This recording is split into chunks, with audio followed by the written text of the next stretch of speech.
No!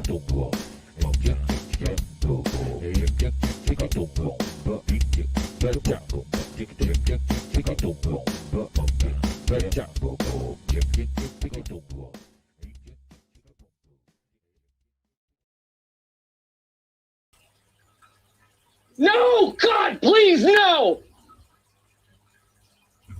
G'day, you mob.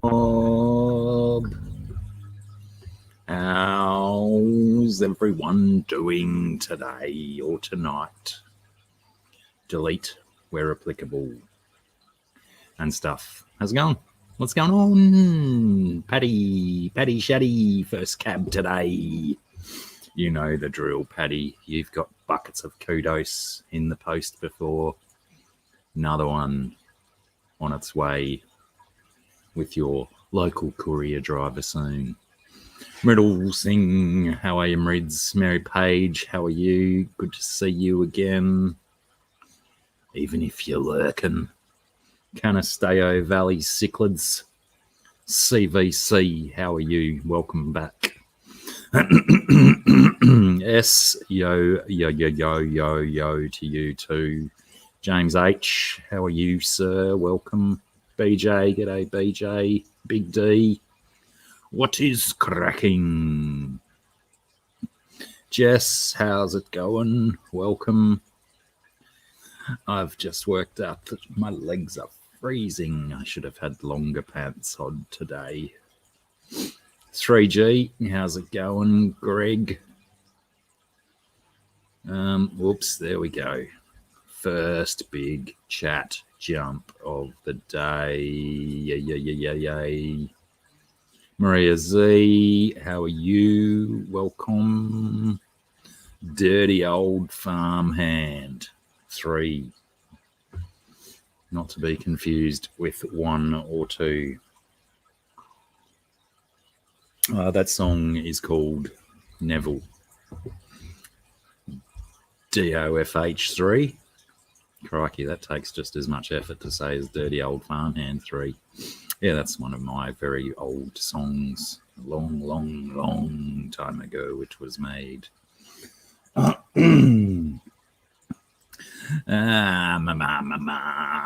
think I said g'day to BJ. Didn't I have another one, BJ? Have another one. BCFRA, how's it going? Welcome. Who else we got here? Stephen P2003. Welcome to you, Stephen. First time you can make it to the stream. Normally I make a silly comment about taking someone's cherry at that moment when you're first time in. I guess I kind of just did. I guess, maybe. 2 Dougs, how's it going?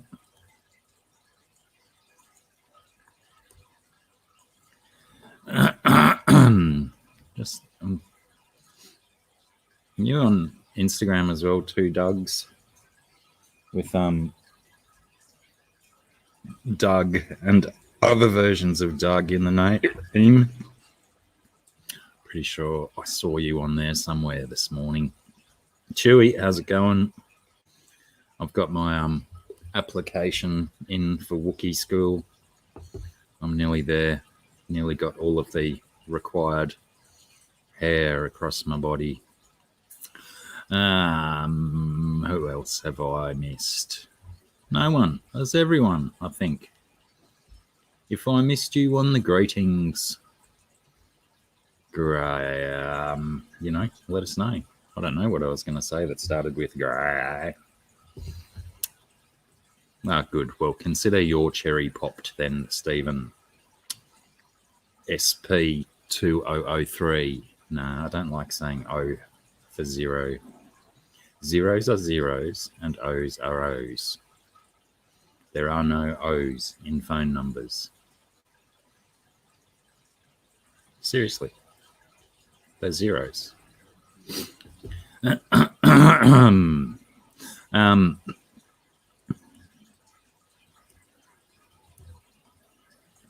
Z 2003. Yeah, that's probably a better way to say it. Make you be able to rhyme it in there. Get the meter correct, the timing, all of that stuff. Anyway, cheers, you lot. Happy Wednesday. Or Tuesday, I suppose, for most of you. Coming at you from the future and stuff. Oh, I was going to say, I thought I heard a car pull up.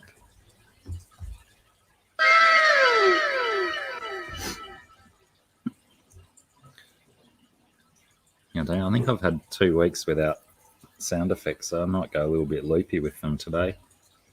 Put them in everywhere I can. Or not. Haven't got very many. Probably should work on that. If I'm going to pretend to do sound effects, I should pretend proper. Where are we up to? Oddball Aquatics. How are you, Hayley? Long time no speak or see or anything. You know, always a pleasure. You know what we're doing. We're doing a whole big load of nothing. And it would seem that the good boy timer is up. So you know what that means. No one knows what it means really, do they? It just means that stuff can be said that you can get in trouble for. I have no idea what's going on back here. You know, I'll try and fix it at some stage probably. Big D's back. That gets me every time. Good afternoon. Oh, hi there. How are you? Good, thanks. I was expecting someone else to walk around the corner. Just me. Okay. Hello. Home hairdresser here to cut the old people's hairs. I get a what do you call it? They come to the home to do it instead of going out into the public to catch COVID. They get the COVID brought here. That's good. That's what you want. Anyway, I probably should have prepared a solo topic or something. I know there's been some nonsense and crap go on in the last couple of days. I would kind of prefer to dance around that stuff. You have to let me know too if the sound, the background noise comes in at all. Hopefully it doesn't last too long. A COVID mohawk. Mohawks are always acceptable. I've been tempted to do that myself. I'm kind of thinking too that my hair might be made of polyester because it's makes my head very, very warm at the moment. But I suppose that kind of is its purpose, I guess. Keep one's pate at a tepid state. Cove hawk. Damn, what was that I was going to say? I don't know. I've forgotten. Dance around. Dance around. Yeah, no, I think I'll just steer clear of that subject. There's been enough people waxing lyrical about what's going on. So, you know, no one needs my 2 cents from the other side of the planet, do they? No, they don't. Plus, I already offended some people yesterday with my opinions, I think, on someone else's stream. Oh, yeah, you got to have those lines right, Hayley. You've got to shave it all off and start again. That's the easiest way out. It'll just be grey for a little while instead of being able to be coloured.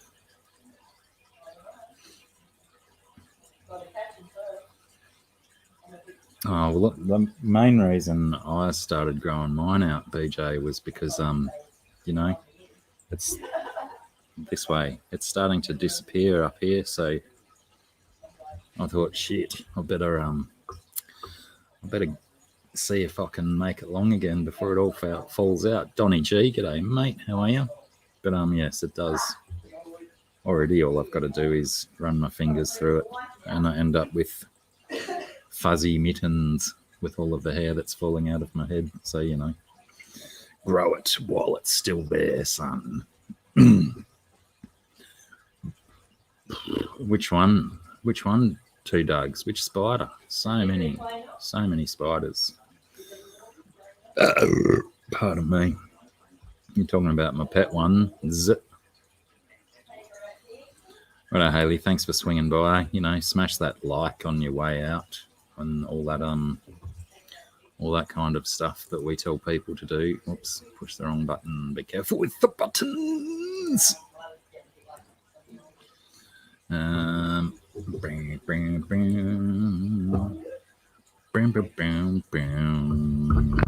Oops, sorry about that. That probably made some horrendous noises. Good, that is there. That is there.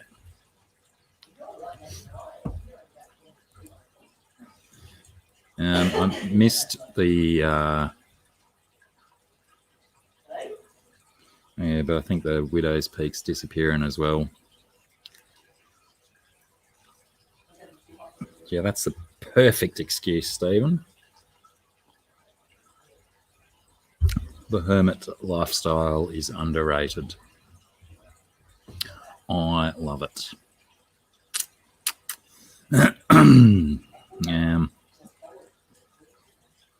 Yeah, I haven't paid for a haircut for must be over 20 years. I'll just buzz cut or let it grow. That's been my hair doings over the years. And here was I saying I've got nothing to talk about. And I've just talked about hair for 6 minutes. Kind of. Maybe 5. People saying these things. Bloody so nifty. I think I'm going to get 2 or 3 more. G'day, Fishy Mon. How's it going? Yeah, those little cameras, I think mine was about $50. Yeah. I got quite a few, Doug. I have a collection of black and brown house spiders, 2 different types, on my bathroom window that I just refuse to clean up their spider webs and stuff. Started off as one, and now there's a whole town of them loving life on the window. And yeah, potentially they eliminate some of my bugs, but I do get a lot of bugs. Yeah, there's always a huntsman around, and as well as those little guys. So yeah, lots of spiders about.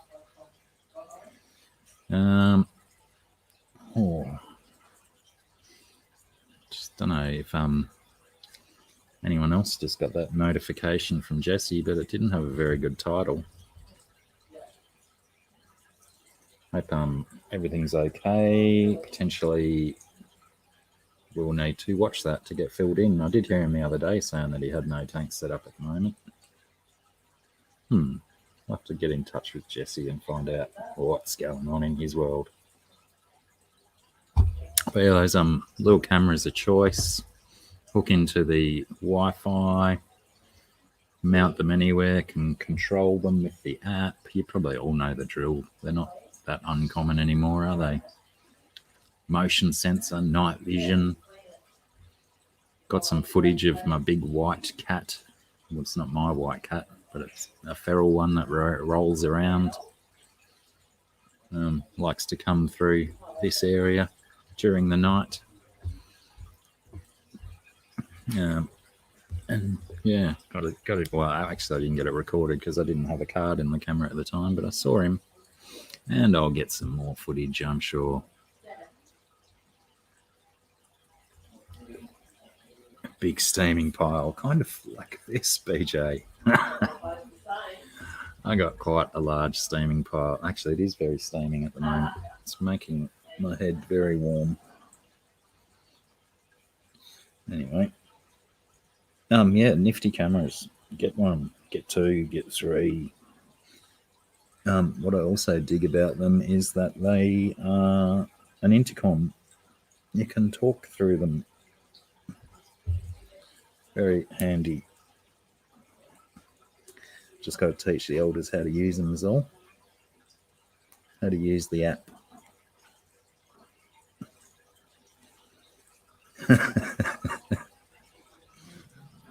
Big steaming pile. Yeah, I say that, but it probably was it, Reeds? Oh yeah, mine, like I said, BJ, mine keeps falling out, so it doesn't get a chance to grow long enough. Wait, was Rico Stan even here? Did I say hi to him? Or you just know that, don't you, Reeds? Crikey, I'm so low-key today. Got such little sleep last night. I feel like I'm already asleep. Yeah, righto. So it's from history. Big steaming pile. The BSP.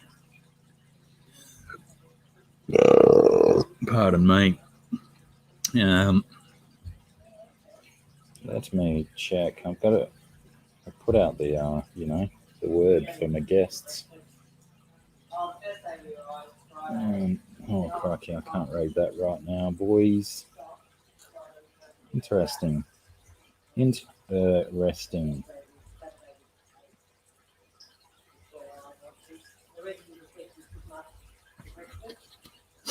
Anyway,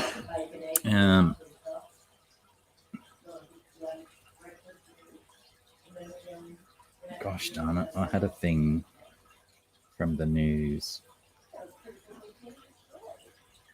God, my head is just scattered. G'day, Tropico. How are you, mate? And what's going on in your world? Tight lines, I hope, if you've been fishing and all that stuff. I'll tell you what, I don't think I mentioned last week. No, BJ, there's 3 fish in the tank behind me. There's my gibbo, my big gibby seps, and my big white Oscar. I think that's him sitting there over my shoulder. Yeah, up here somewhere. And then Jaguar sitting just there. But yeah, kind of a bit of a mistake having those 2 guys in the same tank. G'day, Alyssa Bentley. Hashtag no relation. You know the drill. How are you, love? Good to see you. Yeah, it was kind of, I guess, erroneous to try and combine those fish in that tank when the Oscar had owned the tank for so long.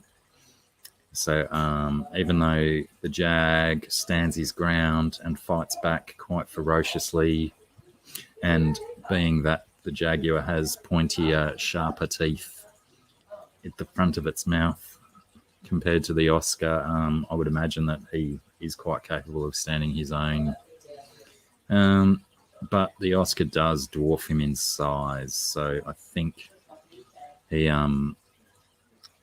he gets pushed down into the corner and he's not being able to make it up to the surface to get to food, or he refuses to leave his little corner, I guess.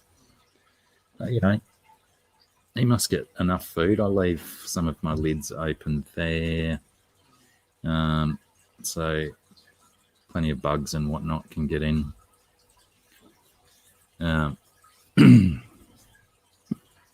So yeah, he's not dead yet. So he's getting some food in, and I do, when I do bloodworms or mosquito larvae and stuff, I make sure I squirt a bunch with me turkey baster down into his corner.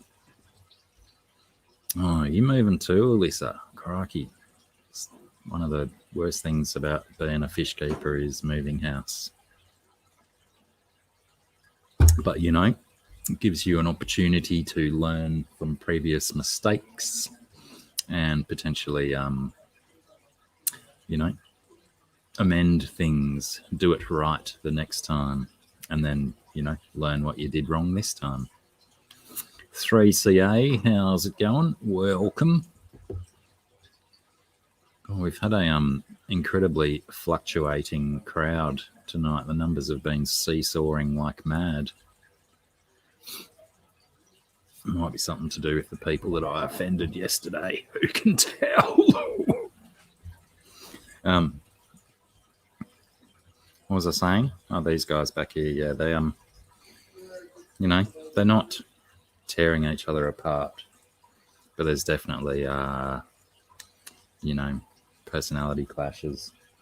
Already had to remove. I tried the female Feste in there. Actually, I had both the Feste in there until the female Feste murdered the male.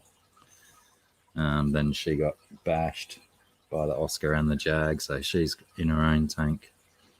But yes, I think I've got to separate those guys.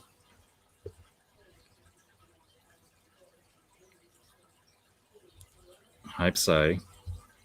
I hope it's just moving. G'day, Deborah Diddy, DD, I guess. How are you? Welcome. Don't know if we've seen you before here, have we, Deborah? If not, welcome. If so, welcome back, I guess, if I've got the words in the correct order.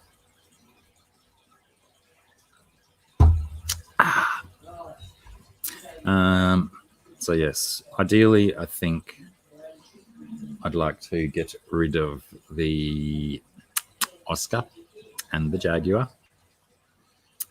I really want my Australian freshwater prawns back. And I want to do primarily a species-only tank in there, but maybe leave Gibbo in there as long as they don't give Gibbo too much grief. Gibbo was in that tank, the one directly behind me, when I originally had prawns in there. But yes, I also had lots of guppies and cherry shrimp in there, which the freshwater prawns decimated in no time. Fishy Mailman, how's it going? Long time no see, apart from about half an hour ago in Bentley's stream. Righto. Right. Yes, we all know who you are now, DD. And welcome back with your new moniker.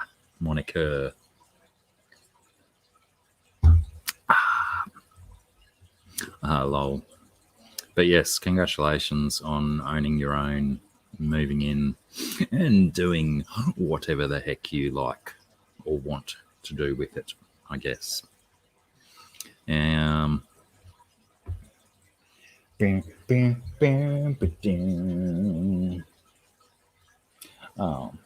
Oh.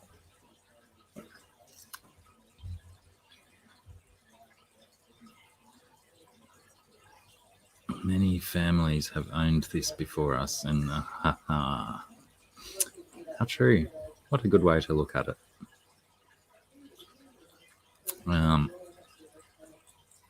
Yes, must be a good feeling to own your own home. Nice one, Fishy Mailman. Appreciate the visit. Smash that thumb and all that stuff. Oh, that's right. You can do it to your own, can't you? I just liked my own live stream. Oh, such a rebel. Yeah, whereabouts are you, Fishy Mailman? East Coast. It must be East Coast if it's your bedtime. unless you go to bed quite early, like 9 or 10 o'clock on the west coast. Maybe getting close to 11 or midnight on the east. I'm not sure. I just learnt all my time differences for all over the place. And then bloody daylight savings changes, and then you start to learn that, and then it changes somewhere else. Far out. Just change it once a year at the same time. Oh, I suppose you've got to change it twice a year, don't you? On and off. Just get rid of the shit. Sick of it. Bloody daylight savings. Jesse, your ears must have been burning. Goodness me. I've had a lot of people, well, I guess I started it, asking about your ominous title to that video that just popped up in everyone's notifications. Pardon me. I could 5 o'clock, beautiful time of day. Love the early mornings when I can get out of bed. Vinoxky, how's it going? Welcome. Maybe that's what I could do. Let me, only if you want, mate. I'll find him first, don't I?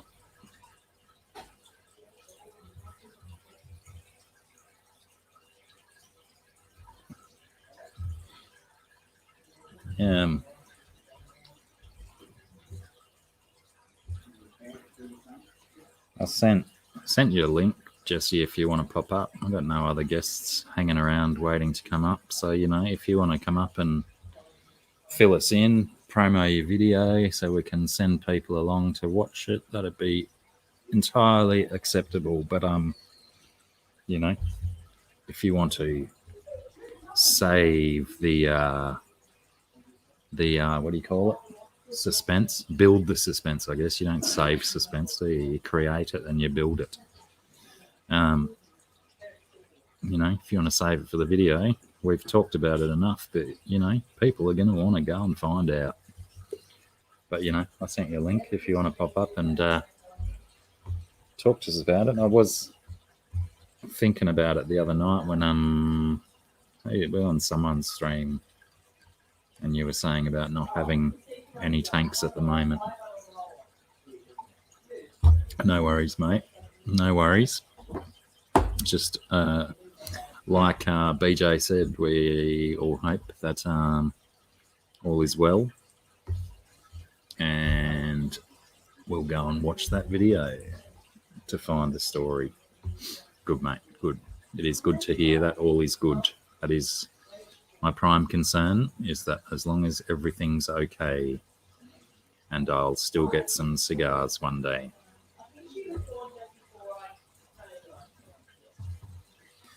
Sheer number of check. I don't know if Americans spell it that way, but check your spelling there, Alyssa. I am the spelling Nazi. Number of dried up snail shells hanging out behind my sump. Is that where they? It's like your snail graveyard. They just know that's the place to go to die, or is something making them go there to die? Maybe they smell some food back there or something. G'day, Zip Gun. Sorry, I didn't time that. G'day. A little bit of fluid caught in the spot of my neck where it shouldn't be.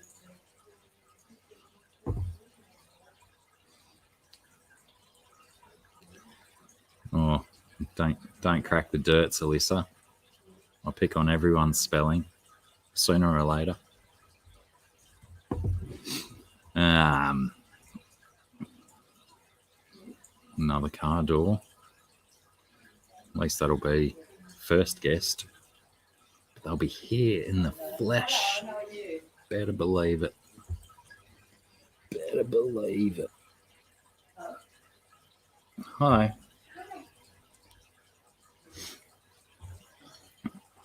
Crikey. Looks like he got busy. That's what I said. It looks. Things are not as they seem, as it were. Sarah's here. There she is. You can see her there in the fish tank. She's swimming. She sleeps with the fishes. Jinkies. And my dog. It's been a very, very subdued show so far. Must have been all that running around I did this morning.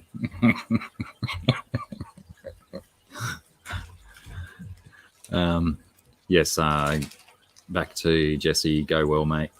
All things considered, I hope everything goes smoothly.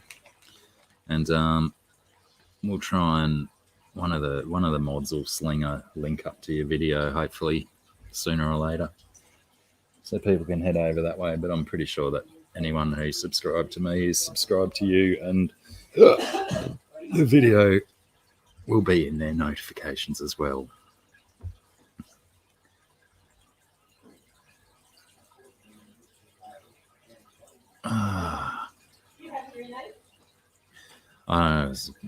I didn't see it drop, but it could have. Maybe it did. Okay. Maybe it's. I did have really, really shitty internet last week. Fingers crossed it's not dying in the butt on me. Dang. Buffering.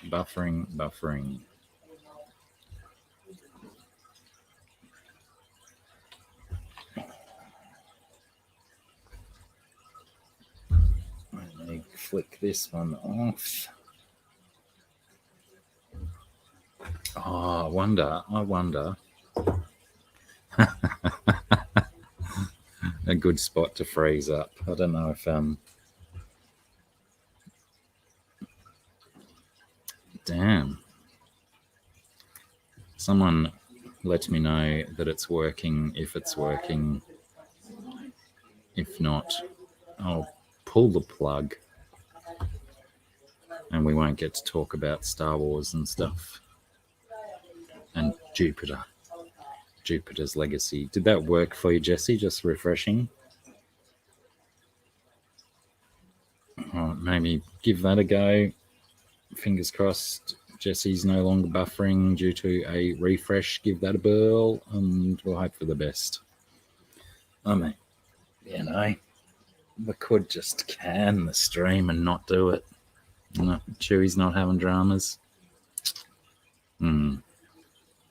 I have a strange feeling it might have been that guy.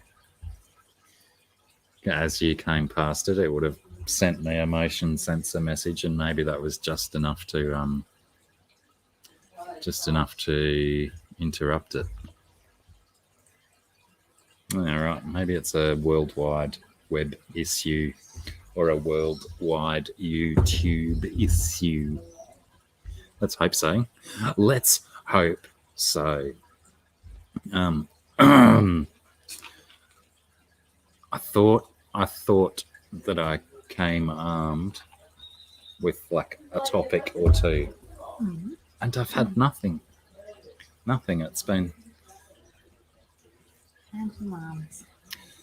40 minutes of played a song, talked about hair for 6 minutes because the hairdresser turned up, so then all of a sudden we're all talking about hair.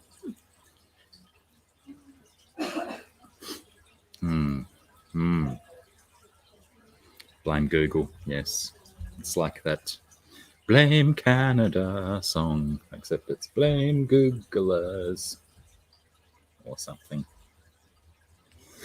No, what do you mean no new Star Wars? It was an episode of Bad Batch on Friday night. Surely you've seen all 3 by now, BJ.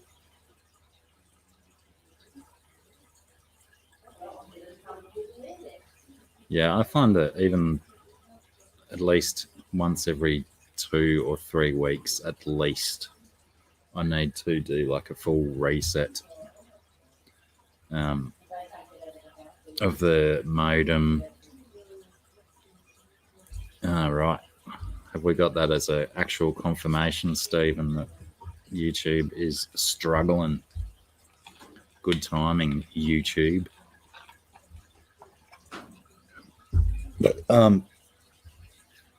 Also, BJ Palmer, you might find of interest. I don't know if you do podcasts, but the Star Wars Report is one of my go-to Star Wars podcasts. Right, good day. We'll just push through then. Thank you for the confirmation, people. Yeah, it's one of my go-tos just for people chatting about Star Wars and stuff. And yeah, they had first g'day, Jason Irizarry. Hope I said that close to correctly. It's a fun one to try and say. Yeah, they've had a bit of a hiatus in between the broadcasting of The Mandalorian, and now that Bad Batch is out, they have started up again, and I believe are going to be doing weekly episodes, and they are certainly fun, knowledgeable-ish guys to talk about the Star Warsy kind of stuff. Collaboration of curiosities. G'day, Adele's. What's going on? All right, does that mean S came back to good? Or did you just wake up, S? I was correct. All right, Irizarry.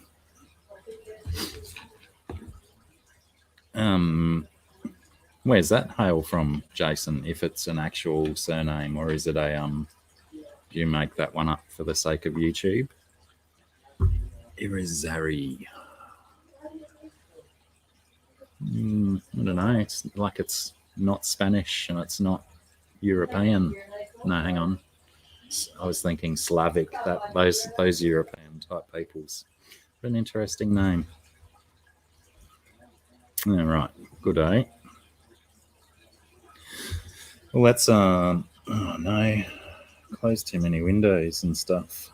Keep all the windows open, Michael. Let's do a bit of this and a bit of this. Oh no.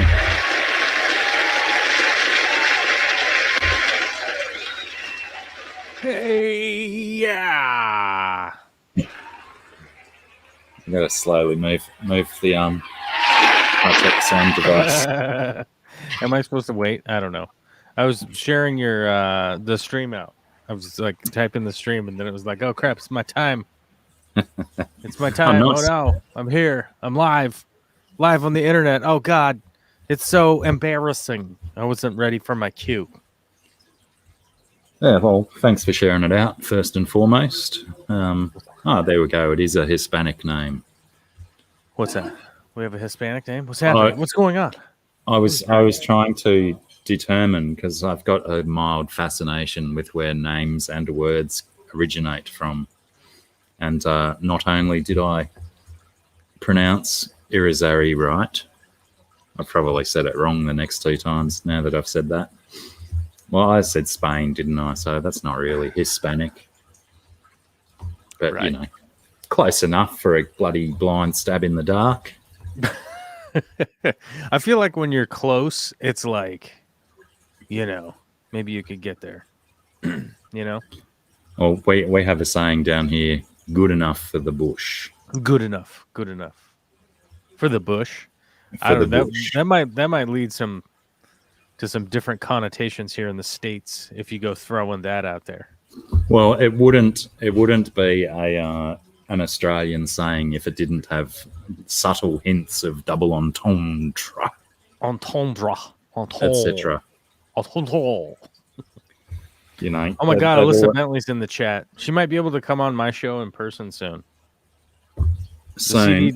The CDC says that we can do live streams. We can do shows in person now. Oh, that's right. That's right. We out here. You guys. We fully vaccinated, bruh. Yeah, right. And is that all you need to qualify for in person? just to be vaccinated. Fully vaccinated. Fully. Not as opposed to being fully sick, bro. Well, it's like there's a lot of people that like went and got one shot and they were like, yeah, I'm good, dude. Whatevs, bro. It's all good, you know. But they've sort of neglecting the timeline scheduling of what it really takes to build the immunity, you know, but whatever. Is there specific? It's are you specific. supposed It's to, medicines. Is it supposed to be a very specific time frame between both shots? Yes. So like, but whether it's Pfizer or Moderna or whatever, they all have a different time schedule, you know, timeline. So I think like the Pfizer one was like 3 weeks, but I think they could shorten it to 2 weeks if you had like if there was some kind of reason, like you could, because you'd be on like either end of the 3 week thing. You know what I mean? Yeah. So it'd be like if you got it on a Friday and then you got it the Monday and it's technically only, you know, however many days, you'd be like, well, that's only kind of 2 weeks really, but you know. Because like a friend of mine, she got hers down in California, and so she got hers like quite quickly because I think she got hers through work, right?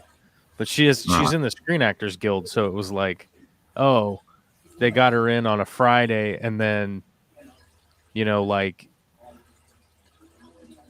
a Friday, and then that Sunday or something, you know, and they're like, well, that's a 3 weeks on the calendar or whatever, you know, and you're like, but that's only 15 days or so or whatever, you know, so but then you need the couple weeks after that, you know, for it to via their testing or whatever, that's what they say. So right, just give it to the time for the body to do its work with it, right? But yeah, I'd actually forgotten that you and Alyssa used to do those streams in person. Yeah. In the studio. In studio. In person. Rocking about fish. We're in the same studio right now. Yeah, that's what I'm talking about. Neither of us are vaccinated. Oh my God. You're isolated in an island nation, right? Yeah, and you know we're basically isolated geographically as well due to simply location. Right. I might just flick it to this because you know we can't. Oh, there you go. There you go. That frames it super each. Good. That looks snappy. I like that. Snappy. I don't have one for that. Yeah, I don't have a finger snap sound on my soundboard. I have one of these. I got to hook up my soundboard again. Please, no! What did you say? I said I got to hook up my soundboard again, but Olivia stole my MIDI controller. She absconded with it, and she's tiny, you know? I just kind of let it happen, you know? Yeah.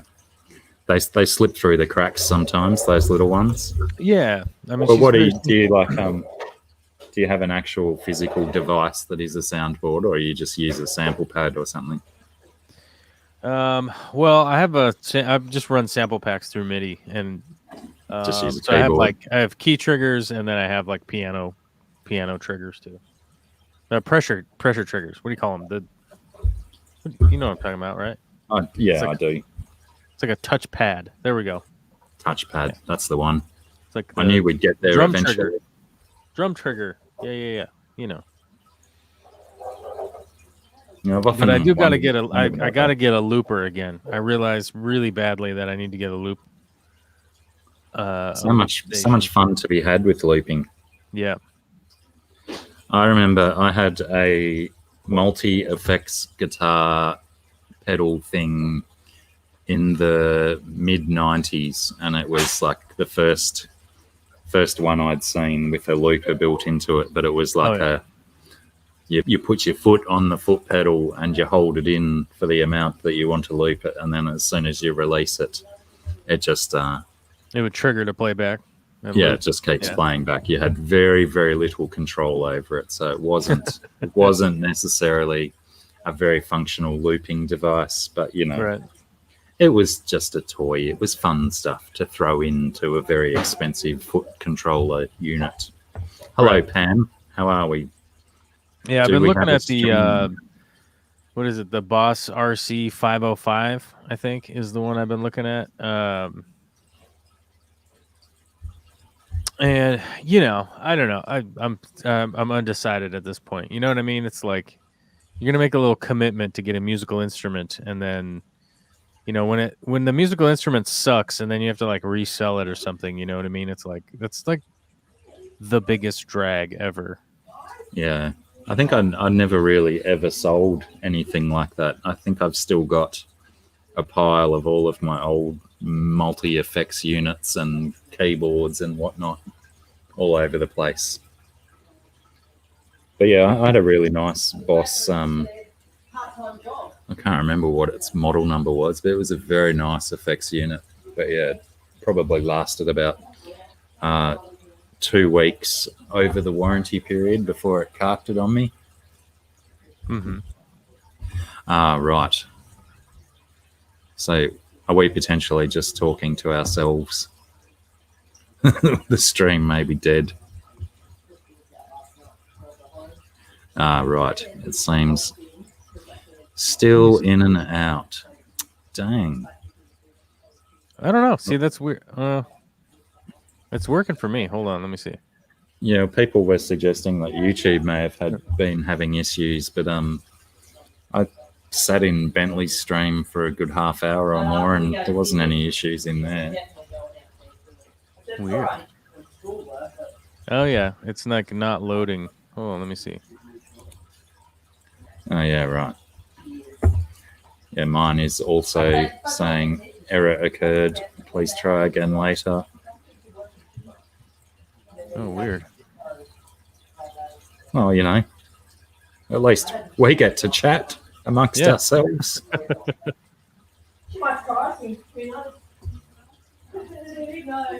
Are we playing Australian Rules YouTube? Maybe. I guess it's no point really even reading the chat if I can't even get it to load. Some people are just very academic. Yeah, Yeah, I don't Dang. know. Is it? Yeah, I don't know. I guess it's not working or something. See it, Alan. Thank you. Don't know what's going on. I know that YouTube has been like all sorts of weird for me the last couple of days. So, not only YouTube itself, but what's been going on it. oh, YouTube might actually be down. Hold on. Who knows? Yeah, I can't. Mine's certainly not loading. Let's try and load a video on YouTube. All of the suggested videos to watch pop up. But yes, YouTube is not loading at all. No? BJ says I'm back. I think I'm going to disagree. Well, let me see if somebody else is live right now. Here.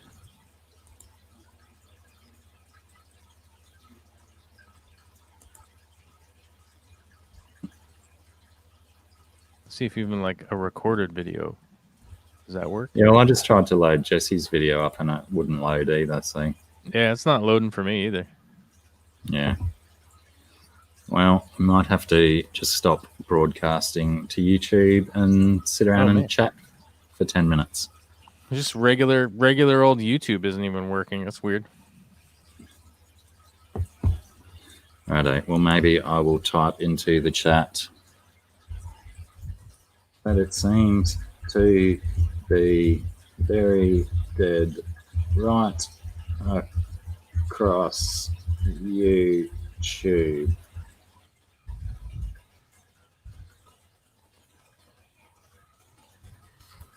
I don't know if that actually turned up in the chat. Yeah, who knows? So, yeah, probably not worth stuffing around. I don't need to dictate if I type everything, do I? Huh? I can't speak and type different words at the same time. Pushing through. Actually, an interesting concept to try and say different words while you're typing other words. I clearly cannot do it. And away they go. Does that mean we're back for BJ? I don't know. Maybe I'll give it a couple of minutes to see what happens. Even the shorts are spinning. It's a Russian hacker. Possibly. Right. It's like Possibly Russian from Australia.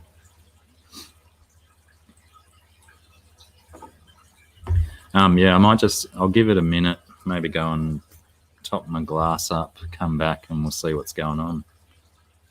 I spoke to you last night about the Jupiter, didn't I? We did. We kind of messaged back and forth a little bit. That was today for me.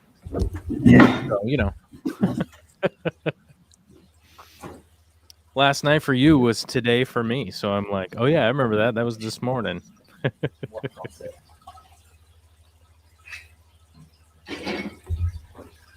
Look at this, Scungy. I've got so many pencil marks on my head. It looks like I have extra hair growing right here from jamming a pencil at work back into my. I don't know if you. So I wear a headlamp all day when I'm working. And because, you know, like when you're on the job site, like the electricity's off all the time, you know, like there's a guy who turns it off and it's generally this guy. The guy working on the dangerous bits. There's not normally light wherever I work, you know, there's never any light. And so people are like, oh, just get lots of work lights and put up the work lights. And it's like, yeah, but the power's off. What the hell? What am I gonna plug them into? Like I turned the power off, like so I could work, you know. So I wear a headlamp all the time, and I'm so used to it. But I use it to like hold my pencils and my pens and stuff all day long, and so I get these like lead graphite marks all over my head, which is kind of cool. You know, I feel like it's a thing. It's, you know, at least shows you've been doing something. And then doing something. I've got around marking on things with a pencil. Yeah, we're going through a massive remodel here. I'm remodeling the house. I've got those these silly shaped ears that if I try and put something, you know, horizontally on my ear, it just falls off. And dude, I have like big ass ears, bro, and that doesn't work for me at all. I can't. I am so jealous of people that can like stick a pencil behind their ear. Like I don't understand how the mechanics.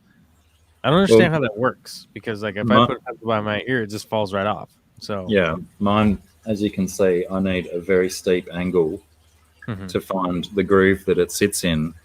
But as soon as I take a step, there's no purchase on it, so it just falls straight out. Yeah, that thing's just gone, right? So I can't even do that traditional. Never tried. Put a cigarette on your ear, you know, because it just falls straight off. Yeah, I couldn't do that either. I always thought it was like.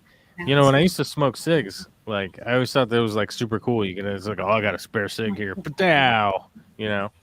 But I could never do that. Yeah, same. I would just have lost. I would just have lost cigarettes. You know, like there would just been like a bunch of them lost often. Chubby Guppy, Joey's lawyers must have turned on YouTube as well. I said I was going to stay away from that conversation, so let's avoid that one. But yeah, I think if everyone's struggling, there's no point really forcing everyone to sit and only get 2 or 3 seconds of our conversation at a time. So, you know, I might just end the live and let's just keep chatting offline. And potentially, yeah, I don't even know. Yeah, Chubby Guppy has a point. I say give it 15 minutes and then try again. I mean, you could see if it ever like pops back up. I mean, you know me. I generally will talk about anything, and I generally won't talk about anything I didn't want anybody to know about. So, I mean, you could leave it live and see if maybe it like ends up like later on turning into an episode or something. I don't know. I mean, it's up to you though. Well, that's an interesting point. Is that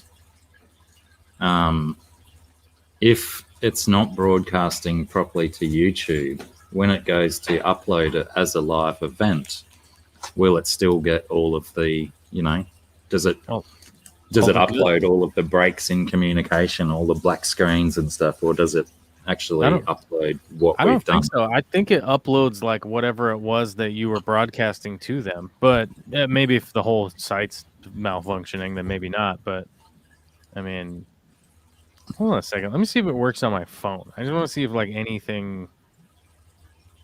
Yeah, here we go. Nope. Seems like videos are working again on my phone. Let me see if it. Let me see. Let me pull up the live and see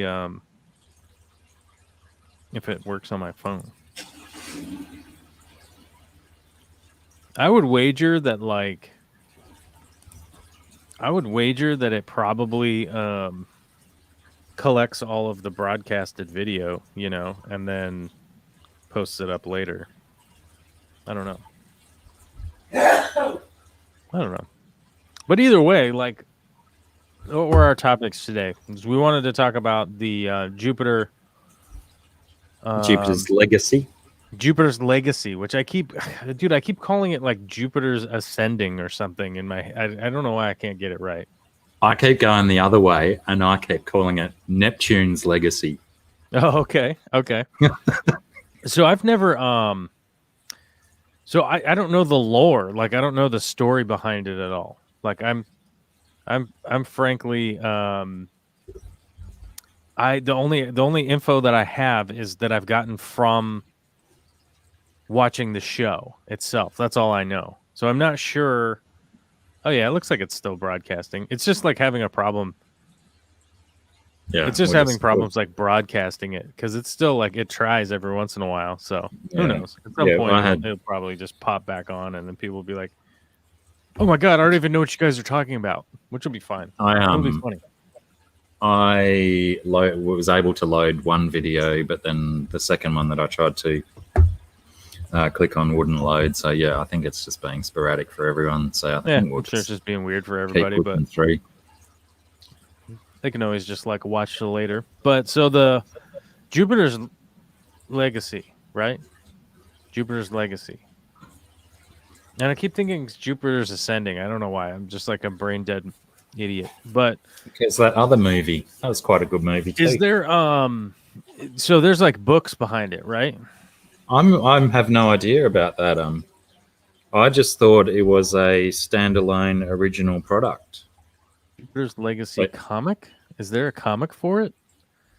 Jupiter's Legacy. I honestly haven't done any comic book series. Okay, so it's a comic book series by Mark Miller. That's right. Yes. Okay, that's right. Because Beast was talking about that. That like Mark Miller was the guy who wrote it, and Frank quietly did the art. But see, it's really new. So it's April 2013 to present. And there's only 10 issues. So that's probably why you and I probably hasn't like hit our radar at all. 10 issues. Yeah. 10 issues in 8 years is pretty sparse. That's as sparse as you could possibly be, right? Were they sporadically released, or were they all released in like a 6-month period or something? I'm trying to figure that out, but it says it's like 2013 to present, right? And I think main series issue 1. G'day, Bruiser. Issue 2. I mean, most of the books are pretty highly rated. I don't see like on July 17, 2018, it was announced that Netflix had approved. Yeah, so that's the thing. Like this was approved in July 17th, 2018 for a Netflix series, and it's like basically 3 years later. I mean, obviously COVID probably slowed it down, but damn, dude, like it's a couple years before this stuff comes out. Yeah. Okay, here we go. In October 2012, Miller stated that his intention for the series was to have it produced as closely as possible to a monthly schedule, which he predicted would mean an issue published every 6 weeks and that after the first 5 issues which represents book 1 of the story, there would be a break of a few months for the creative team to catch up before resuming with the second half. Okay. Miller announced that the entire series would be released over the course of 20 months for 10 to 12 issues in total. However, issue 4 was not published until January 1st, 2014. Issue 5 was January 2015. In response, Miller announced that beginning in April 2015, all Miller World titles would be completely drawn before the publication of their debut issues to ensure a monthly schedule. Okay, so it looks like every issue was like super delayed, like to the point where there was like a year between each, going 4 to 5, And I honestly don't think that you could do a book like that unless it was just like mind-bendingly good, Yeah. Well, you certainly lose that continuity, don't you? Mm-hmm. So yeah, or if it was like each issue was like 300 pages long or something, you know what I mean? Like you maybe could do that, but yeah, I don't know. I've never read the books, so I'm guessing that like maybe at some point I'll have to go read the books. But to be honest with you, when a TV show comes out like this that has like sort of limited background material, which I'm just, to anybody out there that's like a big fan is like super pissed that there's a lot of background material. But as far as I know, there doesn't seem to be a lot of background material. If I go and like read all of that short material, it kind of spoils the TV show. I don't know if you've ever, if that has ever happened to you, but I don't like to do it. I like, if I'm watching the TV show, I want to just do the TV show and then learn all of that extra stuff later on. Yeah. How many? Because it's pretty clear that like season 2 is going to come out. I mean, I don't know how popular this show has been, but it's pretty clear. Like they set it up for season 2. Like there's just no question about it. Like not to spoil it for anybody, but the ending is a cliffhanger of like epic proportion. Like, well, what happens next? Well, that then answers my question whether you'd seen them all yet. Yes. We Vicky got into it, so we binged it over like 4 days or 5 days or something like that. G'day, Daniel. How's it going? Because we've basically just been working on the house sort of nonstop, so we've had like a little bit of time to watch TV in the evening. So yeah, I really, really, really, really, really enjoyed the way how they did the backstory, how they did the flashbacks in time. It's really, I thought it was really nice how they interweaved it, and the cinematography that they utilized. The changing between 14 and 16 by 9. Yeah, you're just like, okay, now we're back into present day, because like it's so goofy to have the overlay of like here in present day. It's like you might as well have an announcer come in like, coming up on the back 9, here comes. It's like, here comes more story, folks. Yeah. I found myself after I noticed that they were doing the change in the ratio, whatever you call it, format. Every time it would change, I'd tell myself, you have to watch for that next time, so you know when the time changes, even though there's plenty of other indicators. Right, yeah. But then it would change. How do I know? Are we back in present day? It's like, well, I mean, there is the point that like when they go back to 100 years ago, it's kind of like, there's like old timey wagons and like people in the Great Depression, Yeah, no, but I gotta say that the opening sequence with the sort of Carnegie type fellow, the father figure who's like Samson Steele, right?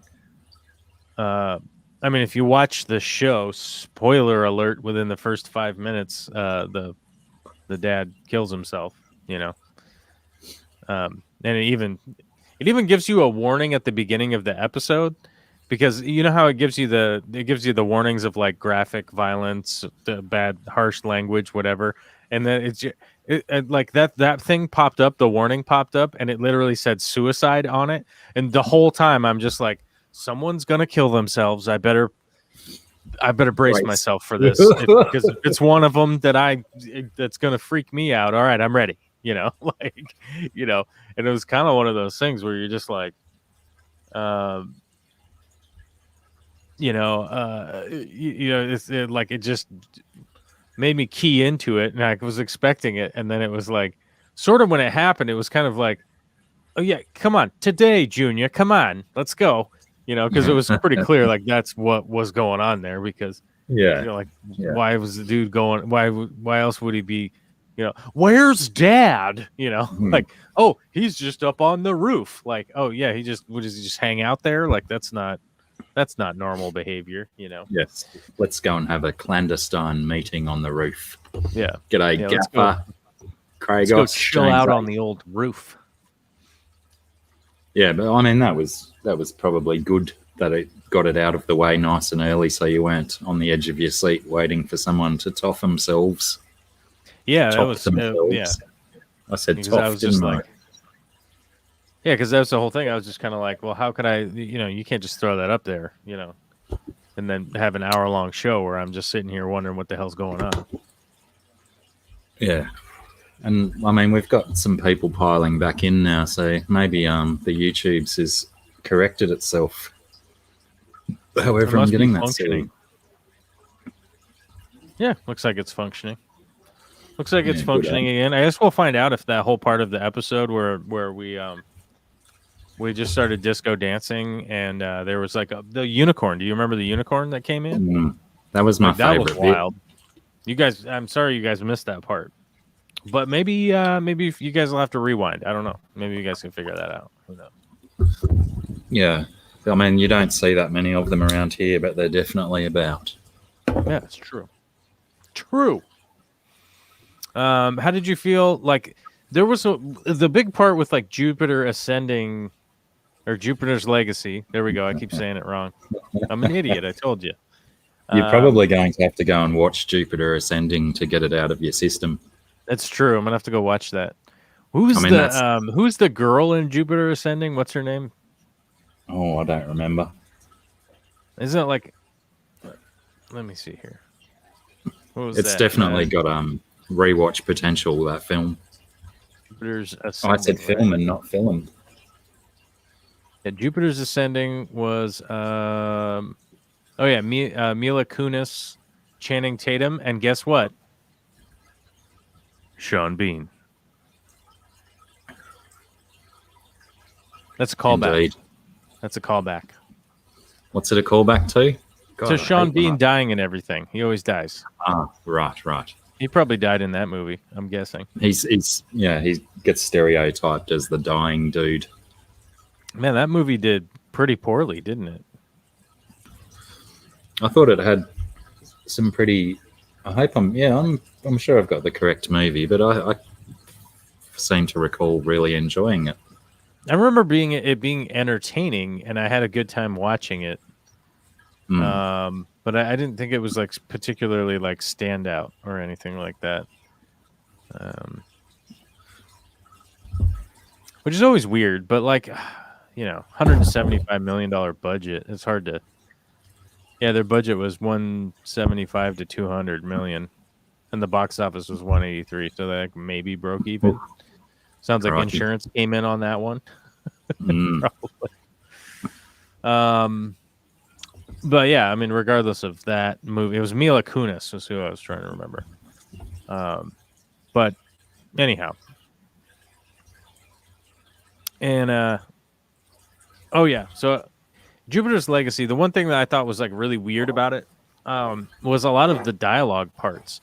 A lot of the dialogue parts were really strangely written, as far as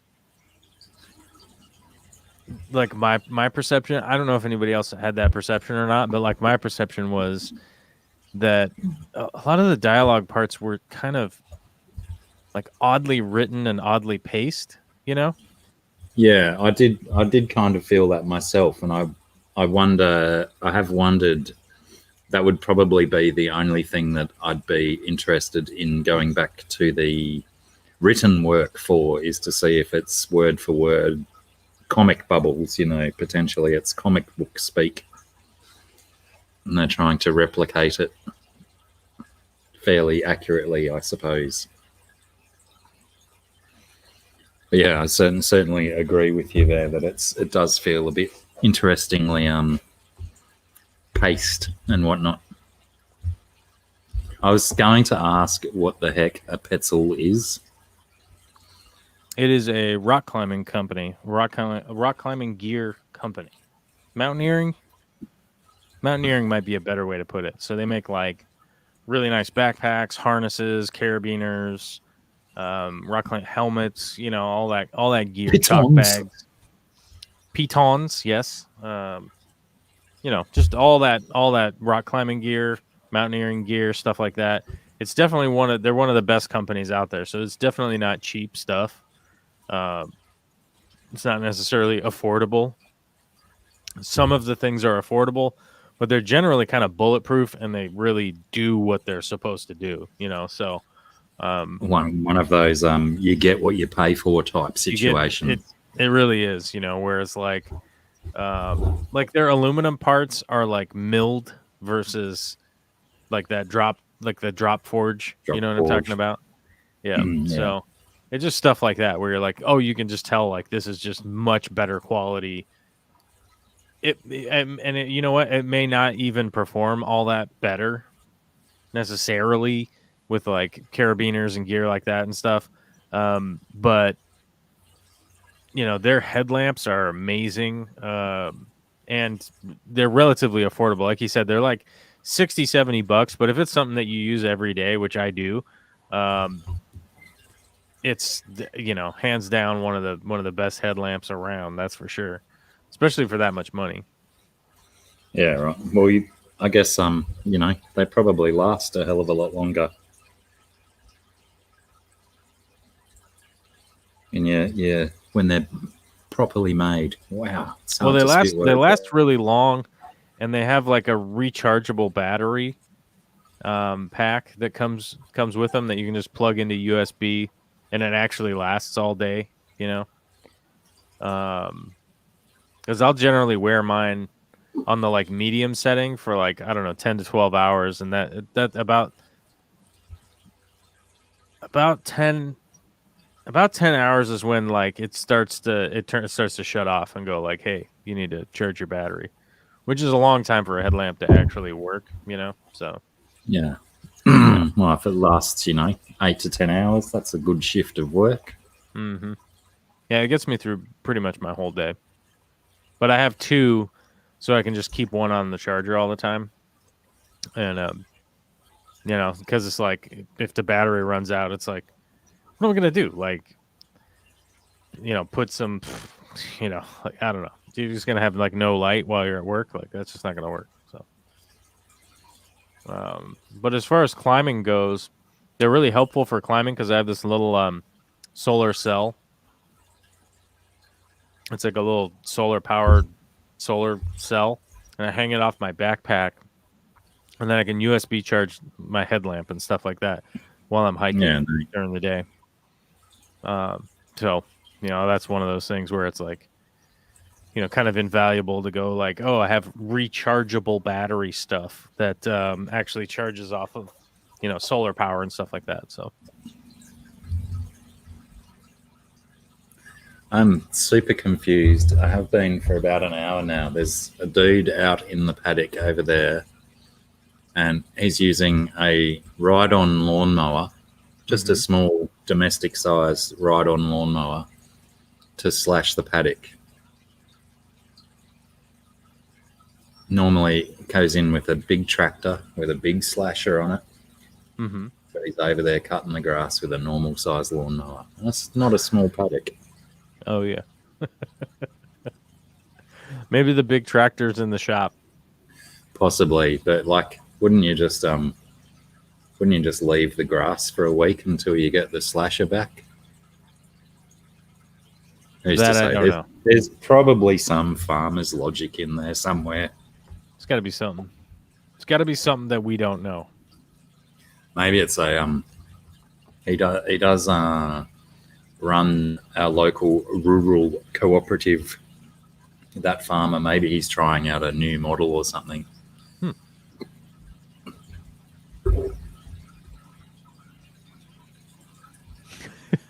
It's just so funny when you normally see someone on a tractor slashing meters at a time, and now he's doing 2.5 feet at a time. Yeah, he's done one run, now he's turned it off. Ah, Maybe he's making a cricket field out there, getting it nice and tight. Yeah, that's the next step. Yes, he's gonna have to bring out the scythe. yeah. He's just gonna go real old school. Yeah, well, look out, he's tinkering with the engine on it. Doesn't like it. Oh, maybe he's gonna get into the lawnmower racing. Maybe that's what he's gonna. Maybe he's gearing up. Probably not this dude. He's twice as big as me and 3 times as slow. It's a Up here. beefcake. No, he's just fat.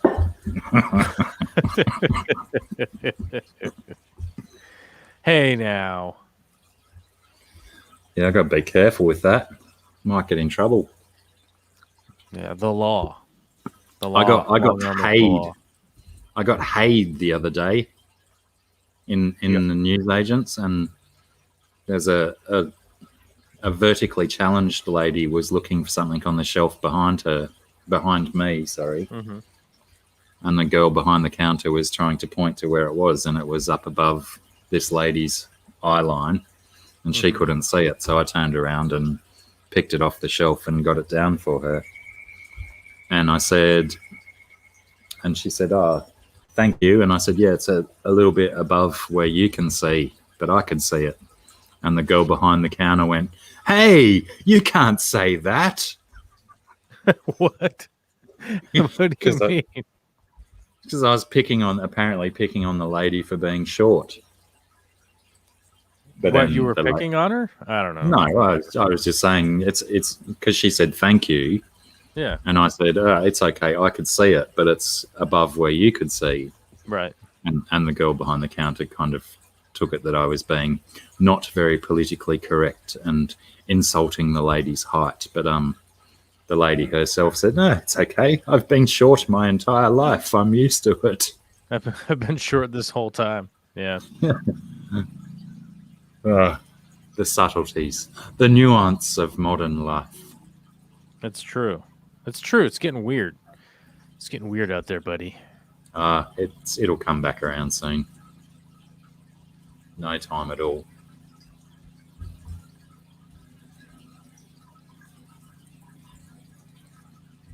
Something's going on here with my really, finger. it's really like it almost looks like he's standing on the back of it, but I think it's just the shape of it. Yeah, he's sitting. I'm so confused by the whole shebang. Hey, wait a minute. Did you see the new Bad Batch yet? I did, yes, I did. Of course I did. How you feeling about that? You feeling like they're going with the filler episode, exciting episode format? To some extent, yes, I think so. I think definitely that most recent episode, like the first two, was it the first 2 episodes? I was like instantly wanted to rewatch them. The third one, I didn't necessarily feel that I needed to watch that again straight away. Mm-hmm. But I will, no doubt, I will watch it again, probably just before the next one comes out. But absolutely, Gaffer. The incidence of prejudice is more prevalent in the observer than the offender. Totally agree. It's always Johnny Longnose poking it in where it's not wanted. But yeah, that's kind of what I did this week, even though I forgot to watch it on the Friday night. I watched it on Saturday night. Well, that's why we catch up on Tuesday, Wednesday. Yeah, none of it's not in the way of any of the good television. But yeah, I sort of rewatch the previous episode and then watch the new one. Oh, okay. So yeah, I'll probably do that same thing again on Friday night. But that's it for Neptune's Legacy, isn't it? Jupiter's Legacy. For now. I mean, I watched it and I thought that like a lot of the dialogue was kind of weird. And then you started talking about the guy cutting the grass, so I was like, I don't know. It seems like the grass is pretty wild out there. That was that's my equivalent of look, a squirrel. Yeah. I don't get enough squirrels around here, clearly. I don't know. I mean, I really enjoyed Jupiter's Legacy. I thought it was kind of weird with the whole vision thing, and like he just was getting visions and all that kind of stuff. But I don't think you've seen the end yet, have you? Yeah. Oh, you saw the end. Yeah. Oh, okay. So you're caught up. But I thought it was kind of weird that like he was just getting visions, right? And then the visions just had him go there. And I mean, it was even said in the show, it was just like, why us? Like what? And it seems like, well, it's kind of like, it's kind of like you guys and then like just some other random people that also have had visions, but like a bunch of the people like that had visions, like they never even made it, like they didn't even try really. So sometimes they were the semi-chosen ones. Yeah, and so it was kind of I thought that whole vibe thing was kind of weird, and I also felt that like so the island stuff that they were doing, all the stuff on the island, like I really felt that like the island thing could have just been an episode by itself without any kind of flashbacky stuff and that kind of thing. Like I feel like they could have just made like a whole episode of like, obviously making it to the island like was difficult or whatnot, but like it seemed like the trials and tribulations of the island were kind of really diminished pretty quick. Yeah, it was really diminished. It was sort of like, yeah, they just hiked around and like they got to the end, and then it was like, oh, hey, we need to be friends, guys, and then like, oh, friends forever. Now we can fly. Like what happened here? Like you literally was just like, hey guys, we just need to be buds. Oh, we're buds now, and now it works. Now we go there, goes space. Like what the fuck? Like what the fuck happened here, dude? Like, g'day, GRB. How are you, mate?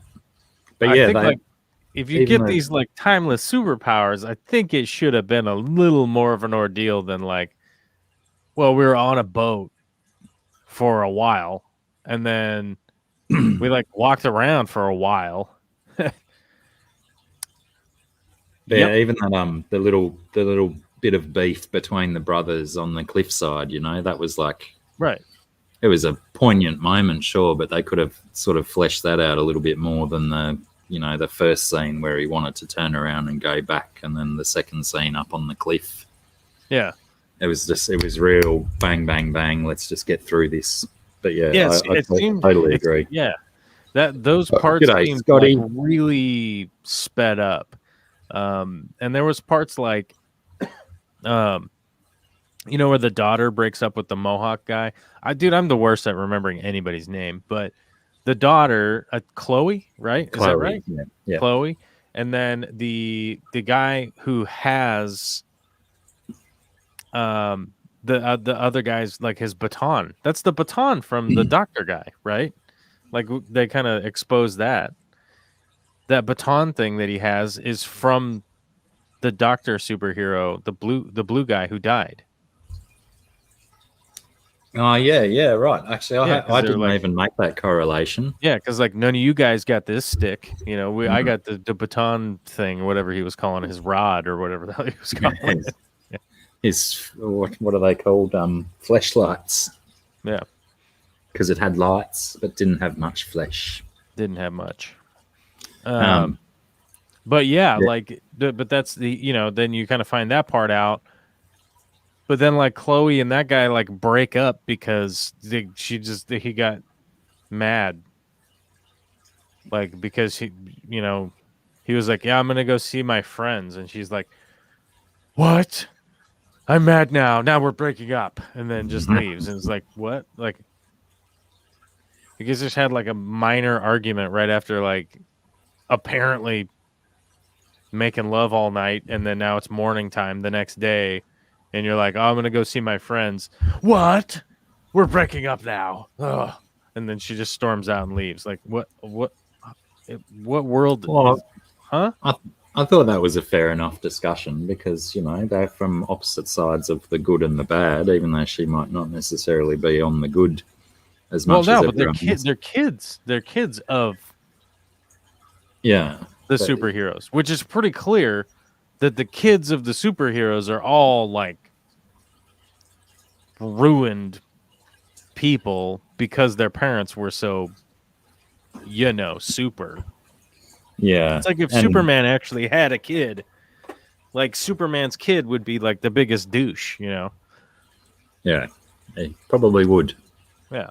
Or like Batman's kid, which clearly that kid would be a turbo douche. He'd probably That come out kid as is a Robin, turbo probably, the worst. But like like I said, it just seemed to me that like there was a bunch of really like weirdly written dialogue that was sort of like, did you guys say this out loud ahead of time? Like, did you rehearse this and then go like, that sounds there like a how table people read? talk, Like, I don't know. It had a lot of vibes that was like, that's not really like how people talk, man. Like, that's not really how people have conversations. I don't know. Yeah, certainly interesting. But maybe it's like I said, it is going back to the comic book style dialogue. Not often is dialogue in comic speech bubbles. Right. It's never really that conversational and how people would normally talk. Yeah, it's just kind of one of those. It's kind of one of those weird things that, like, yeah, maybe when you you wrote it down and you read it in your head, you're like, yeah, that's how people talk. But realistically, like when you get to rehearsal time, the writer should be there and go like, yeah, that's awkward. That's an awkward sentence that like you wouldn't hear that from two people going back and forth. You know what I mean? Maybe one of Miller's provisos was no notes from the studio. Yeah, maybe that's what it was. Like, we make no changes whatsoever. The dialogue will be exact. He had a bad experience with an exec and their notes one time. Right. But, it's probably easy to understand. Lots of them all think that they know what to do, how it's got to be done. Yeah. Yeah, potentially also those creators that ignore the notes, maybe they don't necessarily know the best thing for their product. Well, I would just think that like the director, the DP, the sound guys, like all the people that are there, like you would at least go, hey man, that sounds weird. Like who talks like that? But oftentimes on the shoot, it comes down to the edit where they take the stuff and they edit it together after the fact, and you kind of like throw those edits in, and you're like, this is how the dialogue continues and like how it's supposed to go. And so they just kind of edit it that way, and then it goes, and then it doesn't really see that many eyes once it's fully edited, right? So maybe that's like kind of a portion of the issue that true. That could be, where it's like maybe there's only like 10 or 20 people that actually review the edited episode, and then they've already seen it so many times, like they already know what's happening, and they're not like necessarily like absorbing it from the critical standpoint of somebody who's just seeing it the first time. I know that happens a lot. So maybe that's what it is, but to me it was just like, like 25-year-olds don't talk like, there's certain parts where it's just like, or maybe they're 21 or however old they're supposed to be. They're supposed to be young adults, right? And you'd be like, well, somebody that's 100 years old or however old. I keep wanting to call him Omni-Man, but The Utopian. the Utopian, the other Omni-Man, the Crikey, Utopian. did he pick his own name or what? Jesus. What's that? I'm wondering if he, how many weeks it took him to come up with that name if he named himself the Utopian. The Utopian. It's a weird one.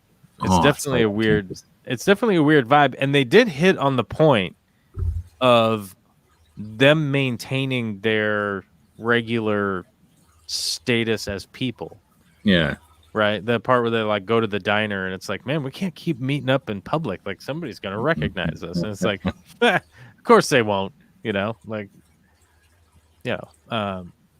which is actually kind of fun. Like I thought that was a pretty fun take on the Clark Kent Superman thing, right?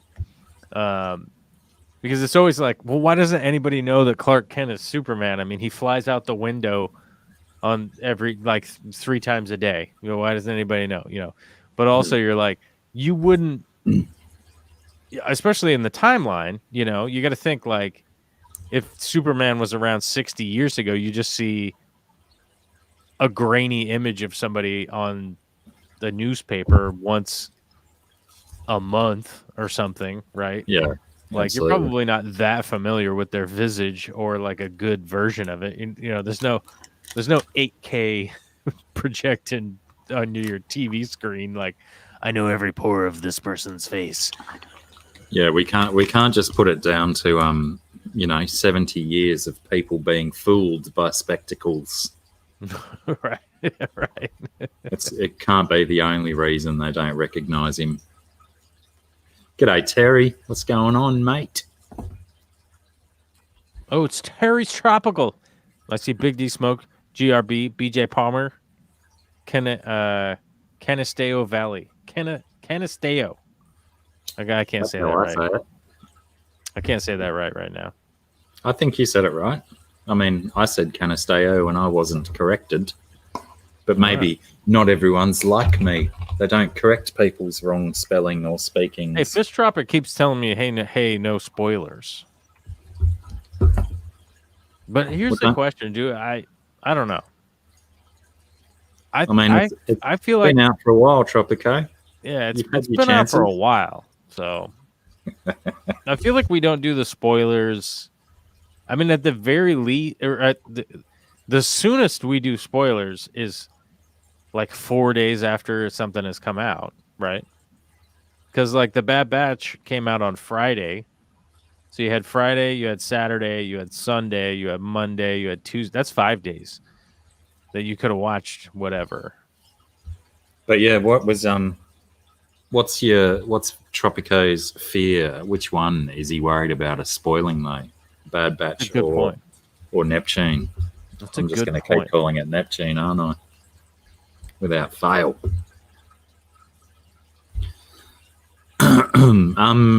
Speaking of, is it still going on Chewy YouTube and it's nonsense?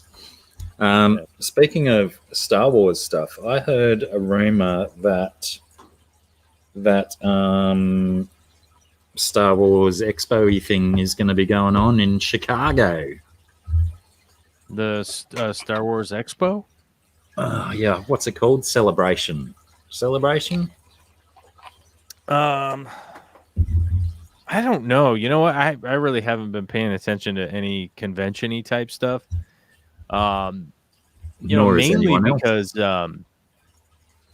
Mainly because COVID, first and foremost, and secondly, like, GRB and Scotty say hi. And secondly, the other thing is like traveling just seems so bonkers right now. And I can't even imagine like all of the things that are required in order to have travel work properly, right? Like you land somewhere and you got to get transportation from an unknown airport to some, maybe a hotel, maybe a Airbnb, maybe a blah blah blah, whatever. But yeah, some other unknown location. Right. And then you got to get there, and then you got to get to a convention center at a certain time so that you could be there for the blah blah blah. You know, like just all that stuff like not functioning properly. It's got to be just kind of nightmarish to travel, you know, at this point. And maybe it's fine. Maybe it's fine and everything is just working seamlessly, and I'm in the only part of the world that like is just a little bit messed up. You know? Like I think I talked about this last week, like the wood prices are, you know, they're like 5 times the price that they normally are. Like, you know, wood sheet material is 12 times the price it normally is. Whatever the percentage is on that, I don't even know. Yeah, it's a wild. stupid number. But like just weird things are screwed up. You know, and I just am not looking to be doing a whole lot of traveling other than, you know, just kind of localized, going state to state, maybe to go check out some stuff and do some things. But, you know, it's just the things just aren't functioning properly, you know, for like flying somewhere and staying at a hotel and trying to get around to unknown cities and towns and stuff like that. It's just kind of bonkers. But Yeah, BJ has confirmed that it is called Celebration. And Okay. they had to put it off last year for obvious reasons. And I think normally it takes place at a certain time of year, but they've pushed that back as well. But yeah, apparently that's because I think they're giving people who had tickets for last year, I think, have first option for tickets. Right. But I have a strange feeling that it already sold out. Or maybe it was last year's one that sold out in like 4 minutes or something. Mm-hmm. Yeah, Alien World Aqualic says, I looked at the price of plywood the other day, Corvus. It's insane. Yeah, so anybody that knows anything about building materials, the typical underlayment I would use for subfloor, which is generally like OSB, like a strand board or a chip board or something like that, because it's pretty cheap.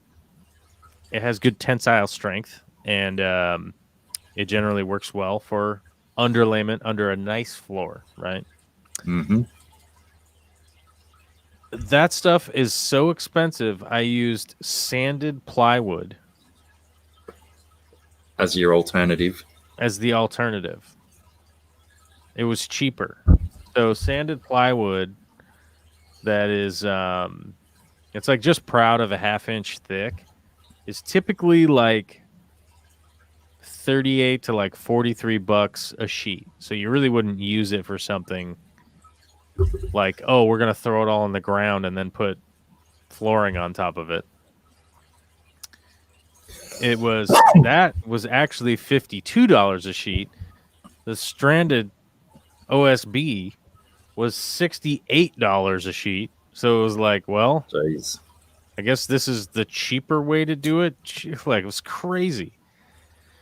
So I don't know. I've never done that before, but the subfloor's in now. Now we're waiting on the flooring to be shipped in from some crazy place because, of course, nowhere had flooring around. We had to get it in from another state. Lol, Terry says, if you're coming to Chi Town, bring a bulletproof vest. What's that? Oh, just saying. I assume a J and a slash and a S means.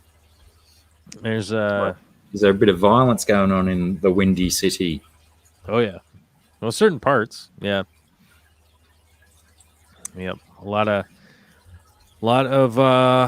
gunshots going off. Unfortunately. Well, you know, when all the Star Wars fans turn up, it won't be bang bang. It'll be pew pew. That's right. The laser beams. Those all those bang bangs can have the weekend off.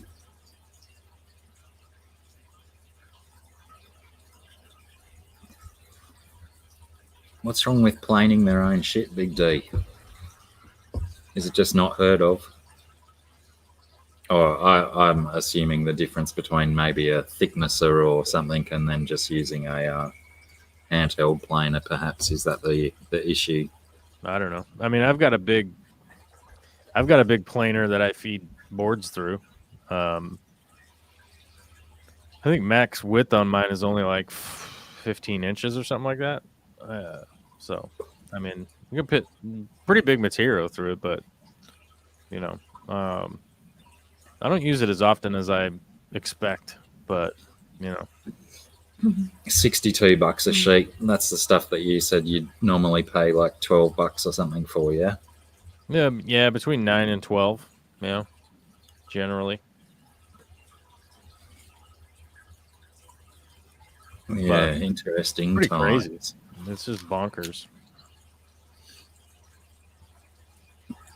As an update to last week's discussion between you and Sarah as well, this week I cleaned my bathroom. Nice. Well, Is it true? he cleaned the shower. Shower, yeah. Okay. That's part of the bathroom. That's one portion. That's impressive enough on its own, considering. Mm-hmm. So harsh. But I'm glad we've got this topic that we can share delight in my failings as a bathroom cleaner. But let it be noted on the record that I keep the inside section of my toilet very clean. Ah, Inside the bowl. Inside the but bowl, the, yeah. the exterior is a mess, is what we're saying. Yeah, I noticed that the other day that there's certainly some messy stuff around the edge. But, you know, I'm really fussy about cleaning the toilet seat and the lid and the bowl, making sure there's no skiddies left and all that kind of stuff. Mostly. Yeah, but I won't say.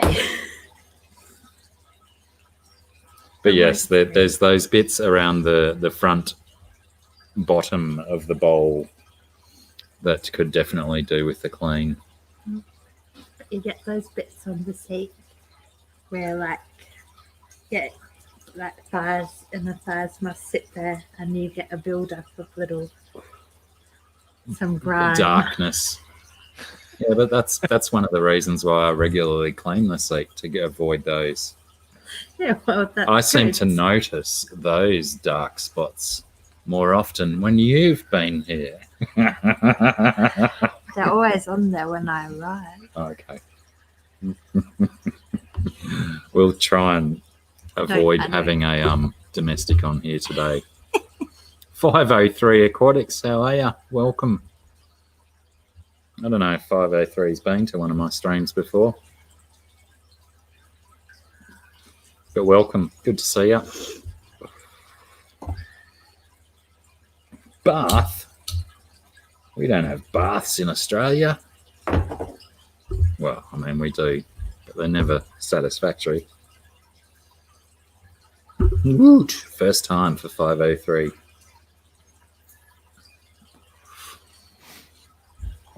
Any good music? Yeah. So, what was your takeaway from the Jupiter's Legacy?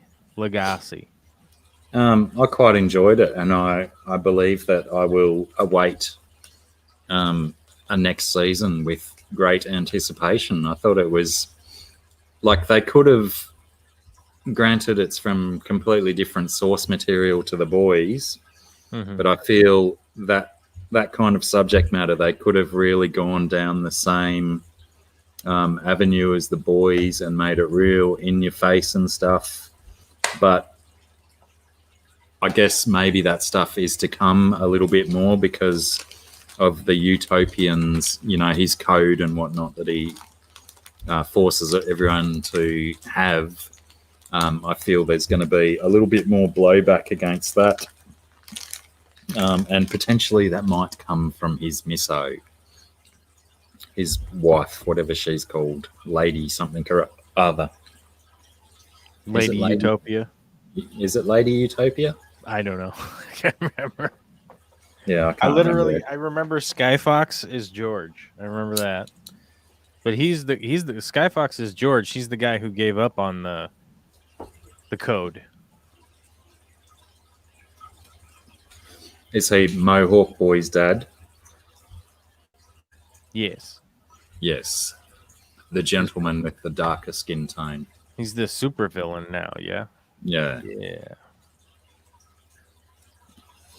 But yeah, it'd be interesting because it was it Skyfox who had the doodad, the relay baton first?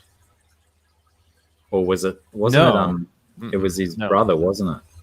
No, it was the random doctor guy off the boat. Yeah, that's right. Yeah. Yeah. So you remember the 6 was the newspaper gal who becomes his wife, Samson, his brother, the other Samson brother. Right. So you had the 2 brothers, you had the newspaper gal, you had George, who was the brother's friend, right? Yeah. Who was that's like right. It was he George was who like went wrong, wasn't it? he was like a rich, like erudite orphan Fuck. child weirdo. And then there was the black guy who worked at the foundry that went under, right? And the other guy was just random dude that they pulled out of the water who was a surgeon for the Peace Corps or something similar to the Peace Corps or whatever. Well, that was his story, wasn't it? That was his story, but I think he was criminal mastermind. I think there's a little bit more to be told about him. Early on in the show, they mentioned that he died. But they really just did not exaggerate on how he died or why he died or whatever. But the guy's in the wheelchair. That he was talking about that in one of the episodes, that he was like, I was super injured, but I wasn't as safe as the doctor guy, and we know that he died or whatever. You know what I mean? And then he just brushed it off and then moved on. Which I thought was really weird, because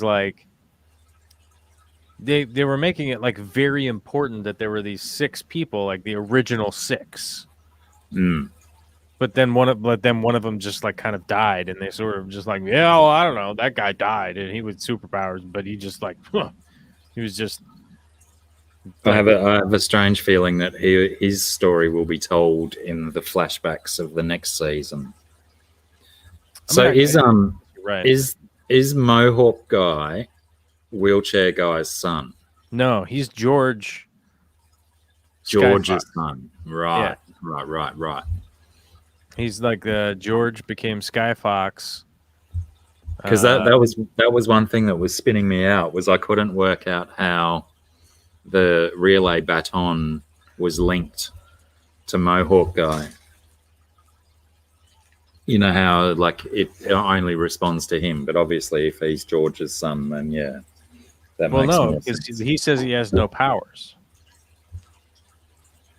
I think he just bought that thing by doing crimes. He just was committing crimes and then bought that thing from somebody. Because there was a scene where he just buys. He bought the baton for something. I don't know what he gave him or whatever to trade for it or barter or whatever the hell it was, but he just bought the thing. I'm pretty sure.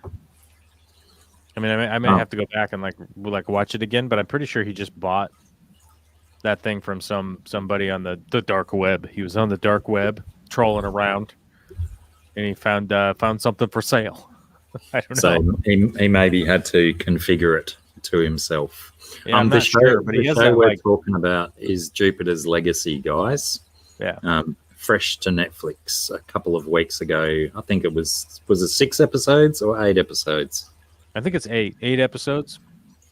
It's been out for a couple weeks now, at the very least. Beast recommended it last week, so we took his recommendation. We took his recommendation from the air, and we stuck it right into our heart, not our brain. We didn't put it out here. Into our hearts via our eyeballs. Yeah, it went straight into our heart, and we said, we shall watch it. And we did, actually. And Vicky started watching it, my spouse, and she actually got sucked in. Like, she was like, oh, we should probably watch another episode and stay up a little later than we normally would. And I'm like, all right. So, Considering I'll stay up with you because you're my lady, and I normally stay up way later than she does anyhow. Shadow and Bone. I don't know that one. 503. Yeah, I don't know that one. I watched a little bit of Cloak and Dagger, but I kind of put that down about halfway into second season. See, the good thing about Invincible was, so like when I'm down here in my office, I can watch Amazon. Amazon's like the only thing I can really watch in my office. Like, I just don't have Netflix on here or any of that kind of stuff. So like Amazon shows, I can kind of just have playing in the background. And then like if something crazy happens, I can just rewind it. So while I'm kind of like just working in the office here, I can like watch those shows, watch some Amazon shows. And like John Oliver, like I watch John Oliver when I'm in the office, you know? So that kind of stuff. Another one, I think it was on Prime that I started watching a little bit of light-hearted Irish comedy. Frank of Ireland. Have you seen any of that? Frank of Ireland. I don't I'm think pretty I sure have it's on. I think it's on Prime. It might be Netflix as well. But the thing that I found super funny with that, I'm not sure how well you remember the most recent 3 Star Wars films, but there's a dude called General Hux. Right.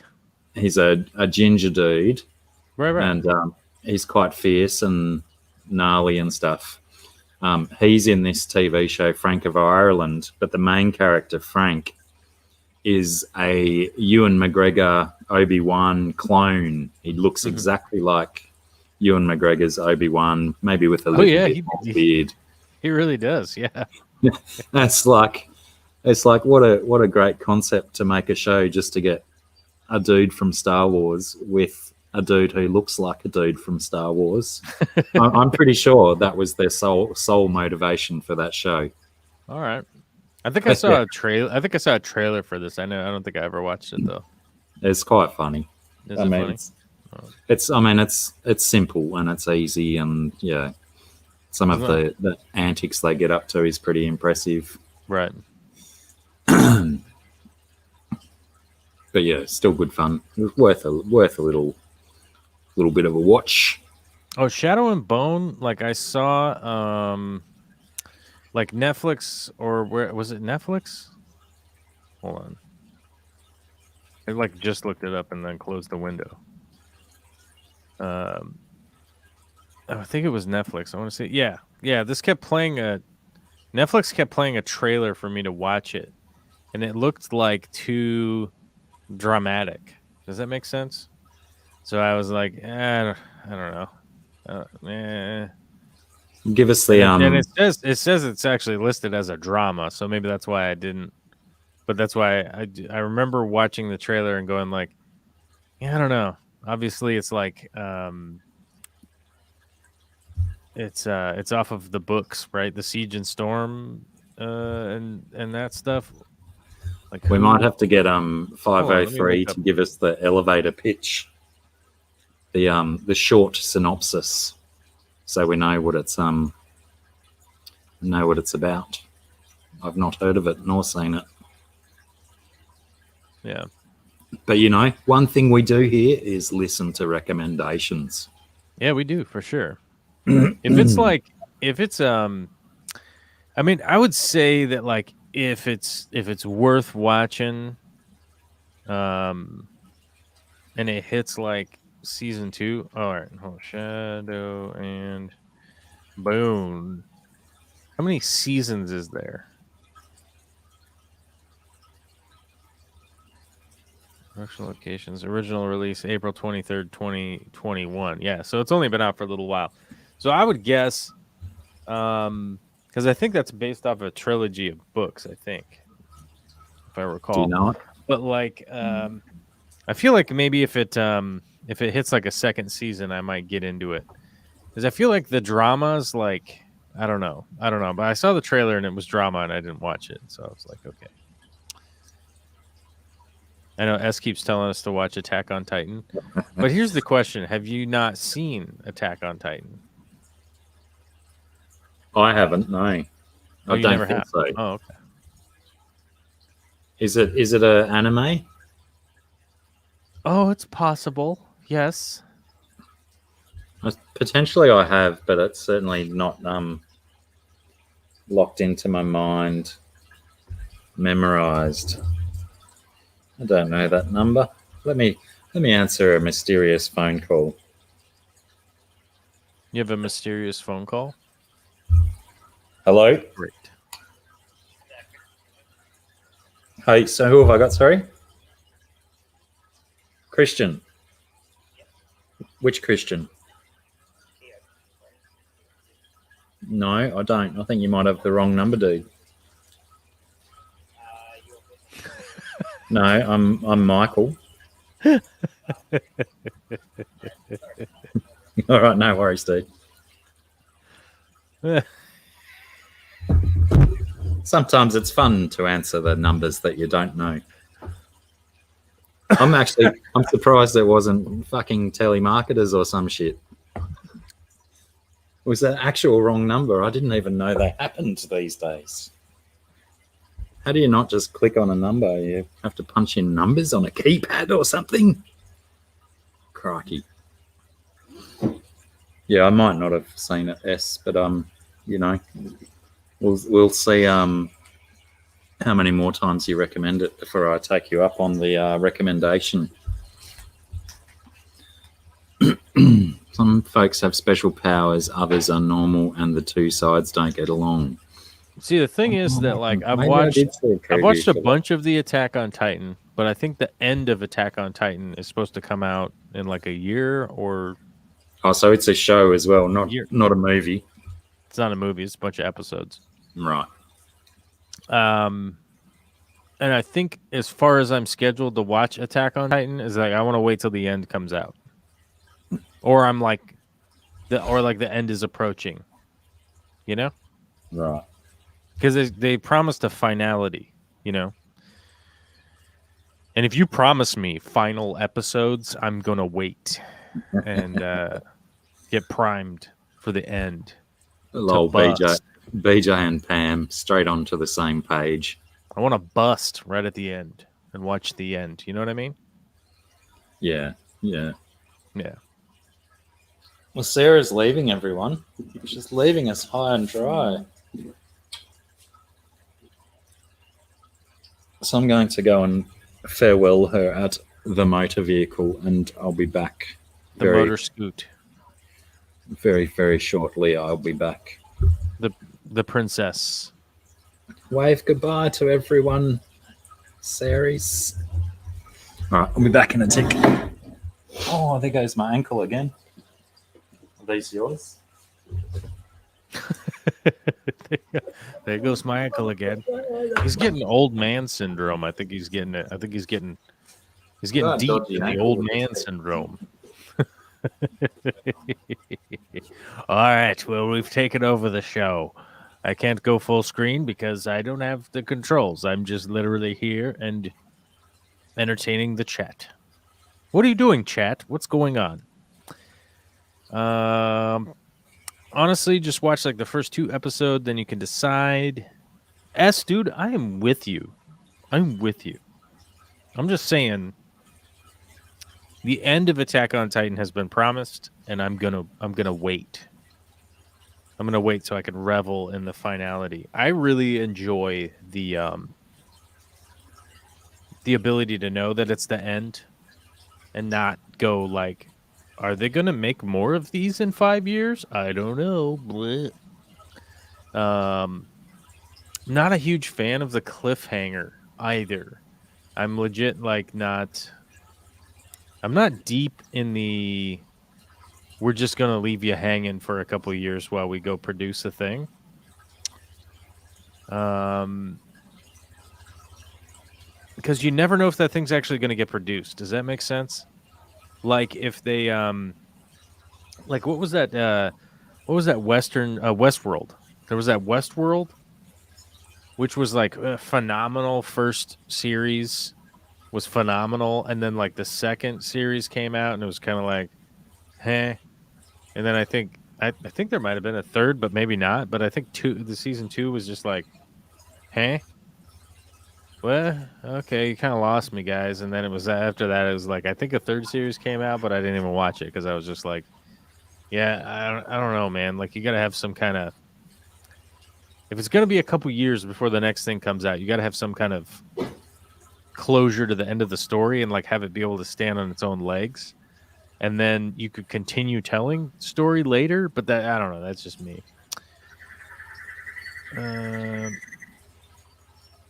the hell was that? I just heard like a non-indigenous bird.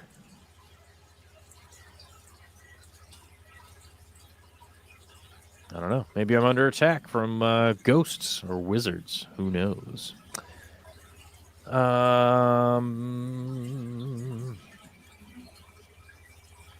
Where is AOT?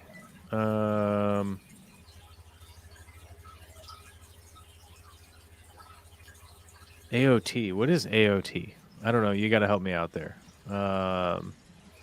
Let me see what this is. AOT. Oh, Attack on Titan. What is it on?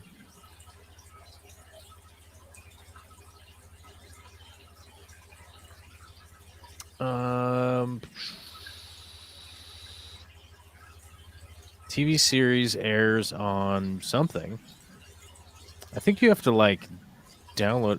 Don't you have to like download it from a weird site, or is it like on?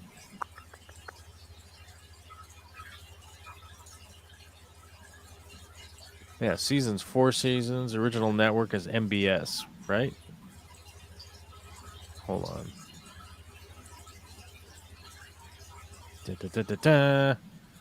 Where do you watch? What is this?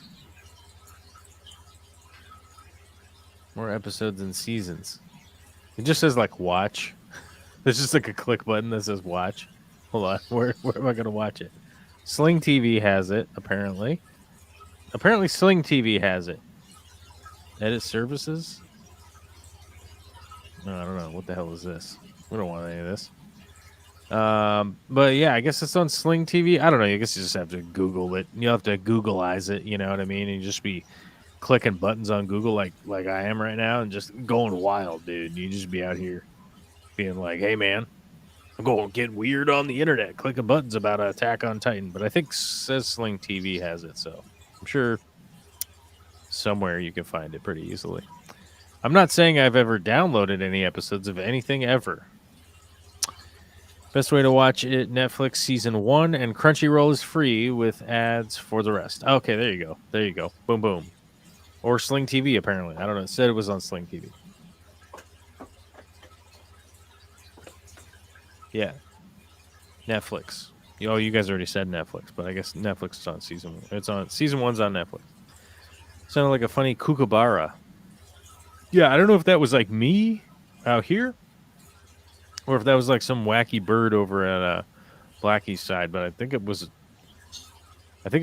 from Australia playing through the speaker, and then sounded like it was coming from somewhere back here in my brain. Let's see. Any new fish? No new fish, but I got 2 new shrimp species, which I will be making videos about those because I'm in the process of filming the plumbing construction of the tank for it, which has been turning into this like incredibly lengthy, weird process, but I think is going to be it's going to be like a cool project. I think realistically, like, I'm going to put it this way. I'm trying to make videos or shorts or whatever you want to call them. I don't know, some kind of episode or something. I don't know. I'm trying to make content that would appeal to somebody who has nothing to do with fish tanks and doesn't even like fish tanks. Actually, let me rephrase that. I'm trying to make content that appeals to people that hate fish tanks. I'm trying to make content that people that absolutely detest the idea of a fish tank and they're like, I've got to watch this. Oh my God. So that's basically like the content that I'm working on right now. And I have sort of given myself I've had this like crazy work schedule where I've like physically have to go do work. So I've been very busy with the actual physicality of not being involved in directly working on my videos. But the time that I've been spending working on my videos has been not finalizing projects. And the reason for that is that I'm trying to work on the grunt work side of making videos and get better at making that video content. And all of that stuff has like, it doesn't push towards something becoming finished. It's literally like, if you're going to learn how to play the piano, like you have to just learn to play every scale and every scale variant on the piano until you know it by heart, right? And then you could start to play some songs that other people wrote, and then you could start to improvise your own fancy versions of other people's songs, and then you start to kind of create your own material. And I sort of got thrown into the idea of making content at this like absurdist pace because that was just sort of the genre of YouTube, that it was like, well, just make a video on whatever the hell was happening today. And then you just did that. And you're just like, you just pick up a camera and be like, hey guys, this is just a lens. This doesn't have a camera stuck to it, but you get the idea, right? Like, hey guys, I'm going down to the mall and I'm going to buy myself some pants. And pants are cool because I like pants because my dingleberries don't get caught in the underbrush whilst I run through them at high speed hunting a gazelle with my bare hands because I'm a very interesting, weird person who shops at the mall. Right? And you're like, and I just made a video, and then you guys can watch the video, and Google can sell you some ads about a Ford Fusion. And you've learned how to go and get pants. Yeah, and now you know how to shop for pants if you're somebody who hunts for gazelles with your bare hands because you're weird. I'm Casey Neistat. I have an airplane. Like, who has an airplane? I do. It's hardcore, bro. New York. Bah. I love Casey. He's a fantastic guy, and he tells amazing stories, and I really like his content. But it's easy. It's low-hanging fruit to kind of make fun of some. If you literally sat down and wrote, like, what was the content of a 12-minute video that he made, it was like, I don't like bike lanes, or what was it? Like, I want bike lanes in New York. Who's this? Never Casey heard. Neistat. Casey Neistat's a famous YouTuber, so you go look him up. He's an amazing guy. He does really cool stuff, but a lot of his content is literally like, today I'm going to figure out how to duct tape my camera to a wall so that I could take a picture of me riding my skateboard that looks cooler. You know, he was the guy that basically did the he was the guy that came up. He was basically the first guy to do daily vlogging that did it really successfully. You know, Yeah, so it's literally like. There's a lot of those videos that like they are engaging. Like you literally can just get in the like, oh my God, I just watched 5 of these videos for no freaking reason. But it's literally just like Tuesday through Friday of this dude. Like he's like, oh man, I got to go to work and then I got to go over here and I got to do a thing and I got to ride my skateboard around New York because that's how I get around. Blah blah blah. You know. But you're like, what happened? What happened to 38 minutes of my life? Like I just literally watched this dude ride his skateboard around New York and go basically run errands. Like, g'day, and that was the content. So, you know, and the thing is like I got pretty much like thrown into YouTube on accident. It wasn't, you know, like when I was a young guy, we made goofy like skateboard videos, car crash videos, things blowing up videos, skits, like just dumb stuff. Because I grew up in the era that like, we sort of idolized like the Kids in the Hall. If you've ever seen like the old MTV show, The State, if you've ever seen any of those kind of fringe sketch comedy shows, or even like even if you're like a really mild mannered person, like Red Green with the duct tape boats and the at least what was it, if she doesn't think you're handsome, at least she'll think you're handy, that kind of stuff like sort of permeated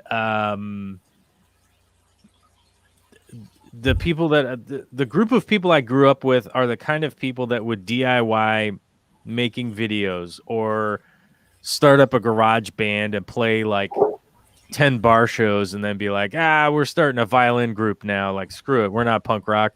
Now we're punk rock violin players. And then they would like get violins and, play a bunch of like crappy bar shows and it'd just be hilarious and make a video about it or something. Like that was just common BS. Like I had a pretty blue collarish but middle class upbringing during an era that technology was being invented at an astounding rate, and most of it doesn't exist anymore. Recently, there was an article that came out about how people in my age group, in the like weird 5-year age group, like I'm not Gen X and I'm not millennial. So they're calling us geriatric millennials. I like it. It's got a nice ring to it. So it's like I'm somebody that remembers the internet not existing, right? But I also grew up being young enough so that when the internet was coming out, that like we all knew about it, Yeah.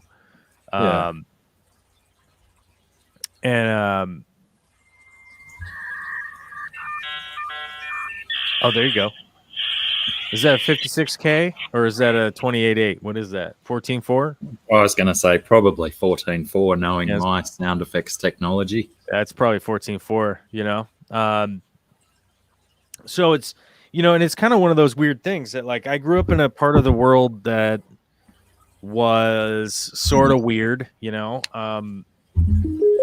sort of kind of out there, but sort of kind of like down with, I don't know. It was an interesting part of the world that I grew up in that like had technology, but they're also like,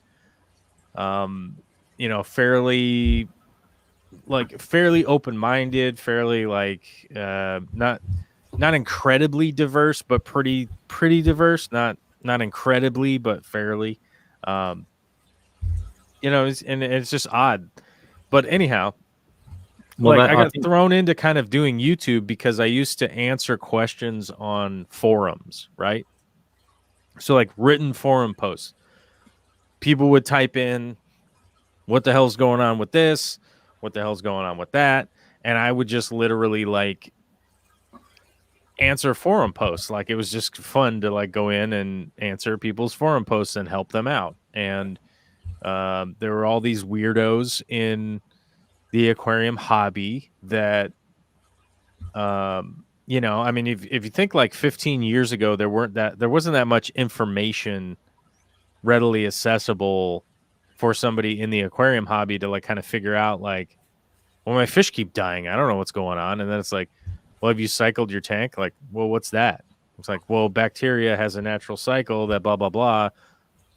And then people would just be like, huh? It's like, oh, here, well, like, maybe go look this up and maybe that will help you kind of figure it out. Like there just wasn't that many, mentorships and whatnot. And it was pretty much just came down to forum posts where you could kind of just read through this like vast chain of people like, well, I've got an idea. Oh, hey, I found out this thing. Oh, it turns out that, this pH works so much better with this plant or this fish or this shrimp or this whatever, and so I would just spend time like trying to help people out, answering forum posts and stuff like that. And I really got in a rhythm of like answering in that way for a long, long time. And I'm still kind of honestly that way now, where I kind of have to think like, I read somebody's question and then I kind of have to still think about it and like get something to spark like, what is it that that person was talking about? Like, I remember something happening and like, hold on, now I got to work through it.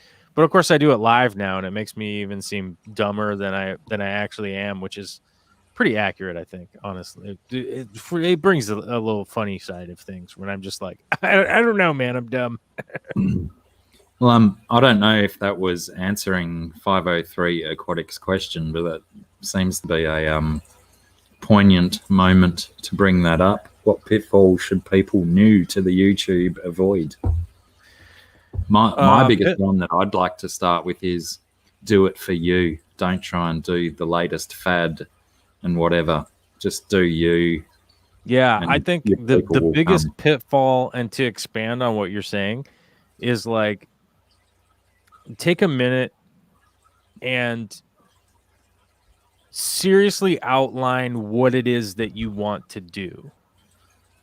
And have an idea of what it is that you want to do. Like, if you wanted to make Star Wars, for instance, and you just went into it like super half-assed and, I don't know, threw a bunch of shit into the episodes, like, well, if you just go into light speed, you'll just blow up, if you just go into hyperdrive, you'll just blow up their whole fleet, which kind of just ruins all of the Star Wars. Huh? Because, by the way, like, why would you ever make a Death Star if you could just, I don't know, go into hyperspace towards a planet and blow up the planet? And by the way, why wouldn't you just make like a whole bunch of ships with just nobody on them and they were just remote controlled, but they just had a hyperdrive, and you would just send them into hyperdrive when anybody ever like got close to you, and then it would just blow them all up, and then you would just do that over and over again to all the people ever. You probably wouldn't get 10 movies out of it though, or 11 movies. True. Oh, my lady needs me to turn on the furnace. The furnace. I gotta turn the furnace back on. Told you we're in construction mode around here. Yeah. But yeah, that would probably be my biggest advice, is just do you, and probably don't try and be all over the place and do bits of everything. But yeah, lots of people do the trying to grow subscribers by going into all those subscriber sharing streams and stuff. I never enjoyed doing that. I much prefer growing the channel organically with people who actually want to be here watching this kind of nonsense, instead of trying to cater to a bigger demand that you think everyone wants to see. Don't follow trends, just do you. That's my biggest advice. I don't know. Anyone else in the chats got any suggestions if you've been doing the YouTubes for a while?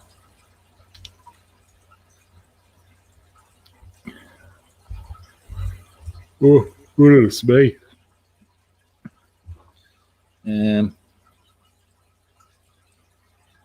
Forgot what I was going to say. I was planning to come back in from outside and say stuff.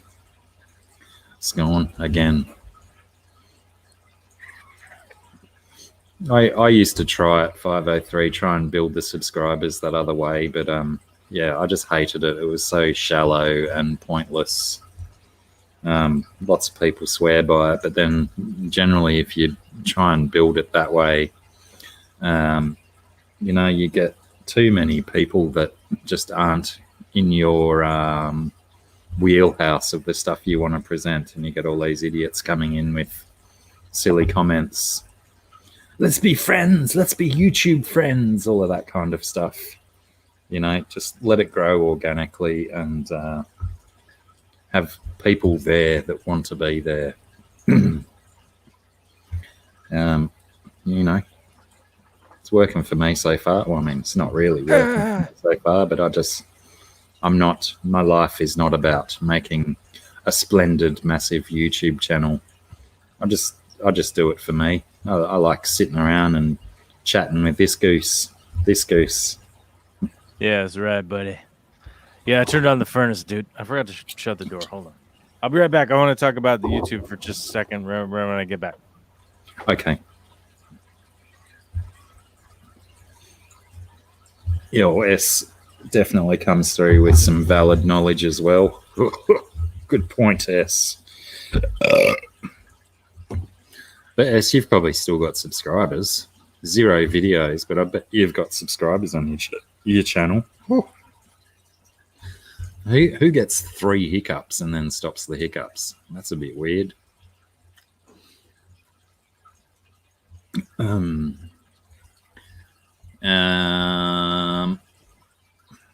Formula 1 too. If you want to start or build your YouTube, just make sure you watch Formula 1 car racing.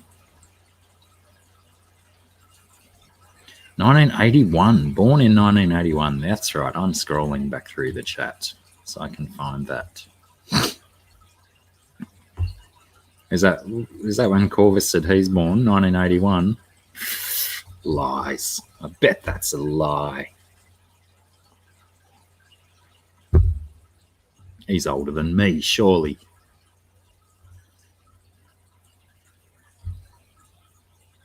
That's all you need, S. Just a couple. But I bet you've got at least triple figures by now. I think actually I have a strange feeling that this weekend might be the Monaco Grand Prix, which is always an interesting track to watch cars race on. 81. Were you telling people that you were born in 1981? Me? Yeah. Was I telling people that? Maybe. Yeah. Really? What other lies were you telling these people while I was away? I was born. I was actually born in 1980. Oh, right. Yeah, I was born in 1492. 1492. I just tell people I was born in 1980. You know, brings the Utes in. But yeah, like as far as like YouTube, there's huge pitfalls. You'll fall into the pitfall of staring at your analytics to find out how well you're doing.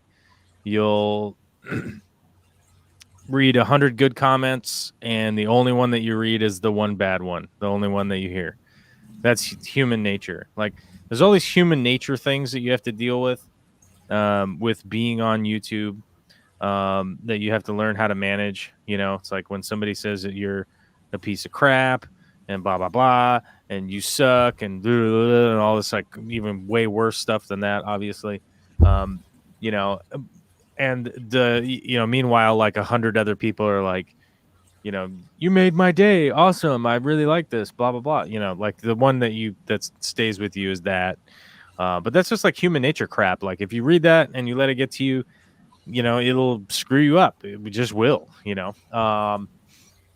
The analytics thing that you'll constantly be driven to go like, I need to do better than I did before, blah, blah, blah. Because you'll never really get to a point where you're critically assessing your own work without including the analytics of like, how many views did I get? How many likes did I get? How many comments did I get? How many like algorithm based interactions did I get? You know, and that's basically what all that stuff is. You know, that's a big problem, you know, and I would say that if you're going into YouTube, like I was saying earlier, you would really want to outline what it is that you want to make and then figure out how to focus on making that. Like, if you're a kookaloo who just wants to do live stream videos where we just kind of freeform talk about stuff, and you're like, I just want to do this podcast thing, and that's what I want to do, and I'm going to commit to doing that thing, then you do that. And it's like, if that's the thing that you're enjoying doing, a certain number of people will enjoy watching it. If it's something that you're not going to do, and you literally just want to, like, I don't know, your avatar is of a girl, so I'm going to use the example of like makeup tutorials. And if you are somebody who's way into makeup and it's something you do all the time, and you constantly do all these like weird makeup looks and blah blah blah, and you want to turn that into something that you do on a regular basis, like, go for it. If you are looking at like who's that famous James Charles, right? Like, James, if you're like, oh, I want to emulate James Charles' success, then don't do it, because like the emulation of that success is not going to garner like happiness with the thing that you're spending all this time doing. Like, but also at the same time, like, you can't just make garbage. Like, if you just want to be like making garbage all the time, then that which you are producing is just like super trashy, garbagey stuff. Like, you'll have a problem with that also, Yeah, that's why I stopped making videos. Everybody has their own reasons. But for me, it's like my end game is like I said earlier, was to make content that like people that hate the thing find enjoyable, and then it convinces them that like, oh, maybe I don't hate that thing, and maybe it just is an interesting thing that I personally don't enjoy. Right. That's a really interesting angle, actually. I like that. And it's like I think a good example of that would be like Star Wars, right? Like, nobody likes Star Wars, but everybody likes Mandalorian. G'day, Big J. What's up, brother? Like, the Mandalorian has enough Clint Eastwood style spaghetti western mixed with the sci-fi stuff, mixed in with empathetic characters, mixed in with like empathetic characters, that like, people that don't like Star Wars, they actually like the Mandalorian, right? People that don't like TV shows with dragons in them, like, in fact, hate that stuff, right? Like, a good example would be like Brandon Schaub from he's friends with Joe Rogan fame, right? The guy constantly tells dick jokes with Brian Callen and stuff. Like, at 99% of his time in the day is just telling dick jokes with Brian Callen, and then it turns out he tried to be impressive with some big producers on an airplane. Okay. Sure. Because, I mean, that's literally the game that he plays. Like, he's literally the guy who's like, oh my God, those are big famous producers. I got to figure out how to be friends with them. And then he didn't even know what TV show they produced, and was apparently in a conversation with them about how badass the show was that they produced, and then had to admit, oh, I don't really know what show you guys do. And then they were like, oh, it's Game of Thrones. And he's like, oh, I've never actually watched that at all. And literally like just made a total buffoon out of himself by like, there's rich and famous people, I better like go be friends with them like right away. And like, so they basically like,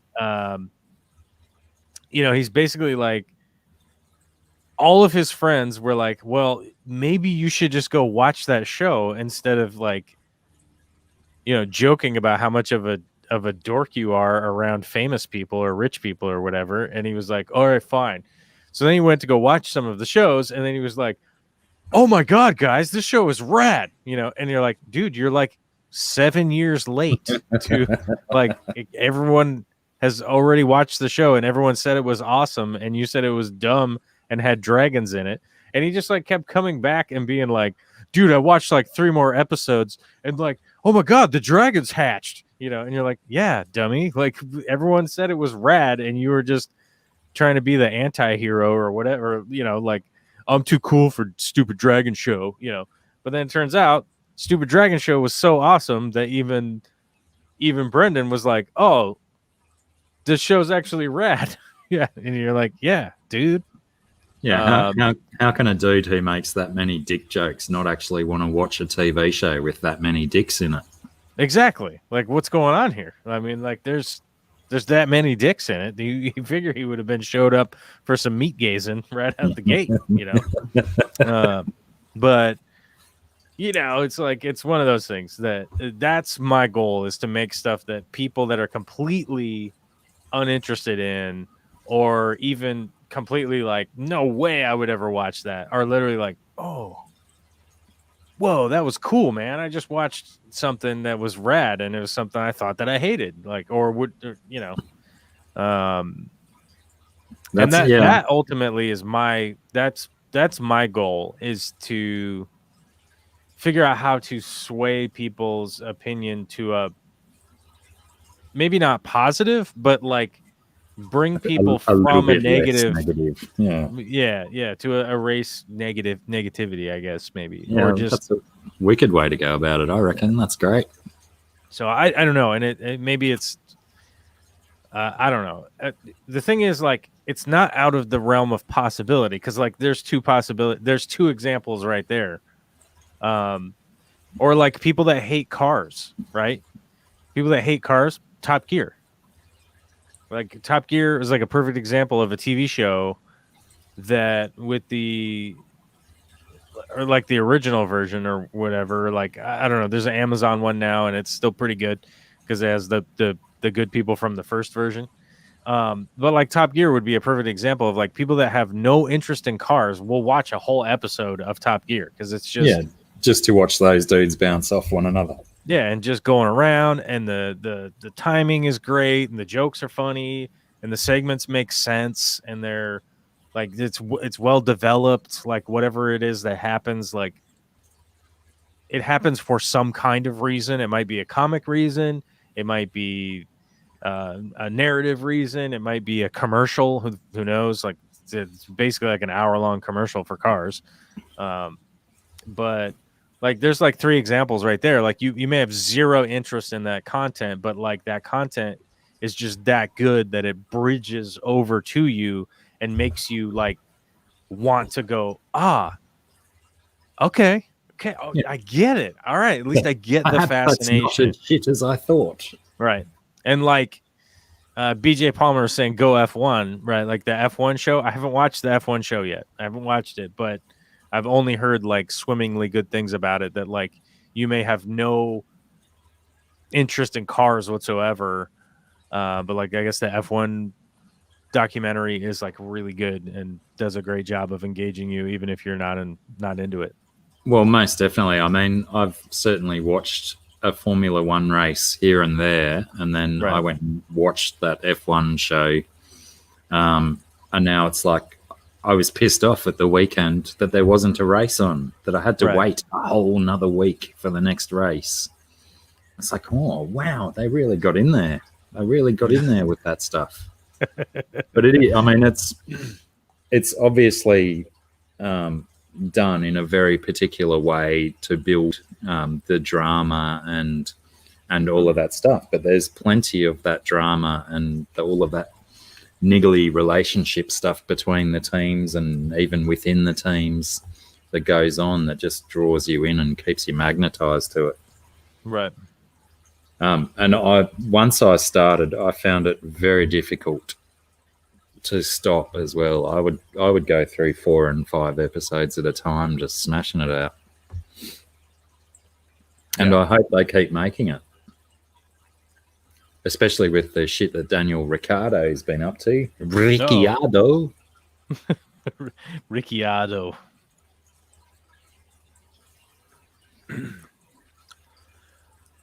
Dude, it's always good times. What was the other thing that we were going to talk about? There was another thing that you wanted to talk about real bad, and I'm just remembering now that there was a thing. We talked about the Bad Batch.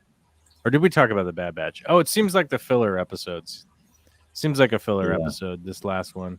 It's a little hard. I think that potentially neither of us were superbly astounded by this past week's episode. So I feel like the Bad Batch is answering a lot of questions about a time period that we honestly, from an honest standpoint, I want them to keep making the show.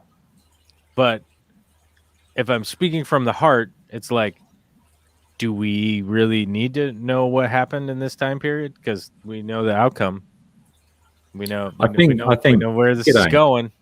G'day, Natural Aquariums. How are you? I think the just the nature of the way that Star Wars has been done, I think all of the diehard fans are just thirsty for more.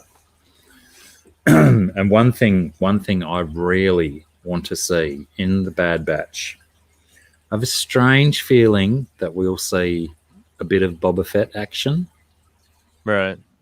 But I want to see, apparently there's some wicked big battle between Boba Fett and Cad Bane. Do you remember Cad Bane? I don't, not off the top of my head, no. Wars? He was a bounty hunter dude that led a gang, and he had the big round hat and the red eyes. Oh, yeah. Okay. Like cowboy dude. Yeah, apparently there's a storyline where him and Boba Fett have a big battle, and there's been a little bit of hinting towards that potentially popping up in the Bad Batch. Mm-hmm. But yeah, I'm certainly intrigued about all the things that are going on. And sure, people are toileting the Caleb Doom stuff, how the storyline that they put in Bad Batch wasn't necessarily perfectly in sync with the comic books that have told that section of the story prior. I still have to go back and read those comic books myself before I can accurately make my own assumptions. But yeah, that'd be very interesting to see if that happens. All right. I literally just laughed at Natural Aquarium. Said, so sad there's no more Gina Carano. Like, okay. I'm sorry. I just literally laughed at that. Well, I mean, she's still alive. Yeah, she's still alive. She's not dead or anything. I don't know. I had a strange feeling. What was the show that her spin-off was supposed to be? Republic Guard or something. Yeah, something like that. Yeah. And I think potentially that they they might have seen that she might not hold down a main character. Well, I think that's a part of it. That's a part. I'm sure that's a part of it, but I think it's also a part of like that. You know, we're talking about a giant company that clearly has administrators, has an HR department, has agents, agent handlers, lawyers, janitors, like guys that change light bulbs. I mean, they have engineers, they have software developers, they have everything. Disney has every type of employee, doctors, freaking surgeons. I mean, come on. I mean, Disney has every type of employee that you could possibly think of. So yeah, for people to be like, Gina Carano got canceled because she tweeted something out. It's like, no, she got fired from a job because she failed to did not follow the terms of her contract with her job. Yeah, if that dude who cleans the shit stains out of the toilet, if he did the same tweets, he'd probably lose his job as well. Well, here's the thing. Like, the guy who cleans the shit stains out of the toilet isn't a face-forward member of the publicity of the company, right? Yeah. So when you're a publicly facing person, like directly representing one of the biggest parts of the company, so one of the biggest franchises ever, Yeah, Like you've got to one of the understand things that you what have to do, one of the things that you have to do as an employee is not shed poor publicity on a company that you're supposed to be doing publicity for, Yeah. right? Or be And- contrarian to your Yeah. expectations. Well, it's like I work for employers, and like if I just came out and just started bad mouthing them and like I don't know, doing whatever, like just kind of crazy wacky stuff, right? Generally, you get brought into the office or whatnot, right? And people would go like, "Hey, you know what? Like, we're not going to fire you right out the gate, but we saw this, we saw that. We don't want you to do that. You're a part of this company. We want you to, just calm down as the person." I don't know how the conversation specifically went with them, but with them and her, but I'm sure that they were multiple. They weren't just one. It wasn't just fired because of one tweet. It was probably a bunch of different interactions. And when somebody plays the victim card, they don't ever come out and say, "Oh yeah, I had 20 different phone meetings. I had 30 different emails. I had sit-down meetings with the HR people. I had sit-down meetings with the agents. I had sit-down meetings with the executive producers. I do blah, blah, blah, blah, blah." They told me like 100 times to just calm down and stop doing this and that and the other thing and read my contract and follow like what my contract says I'm supposed to do.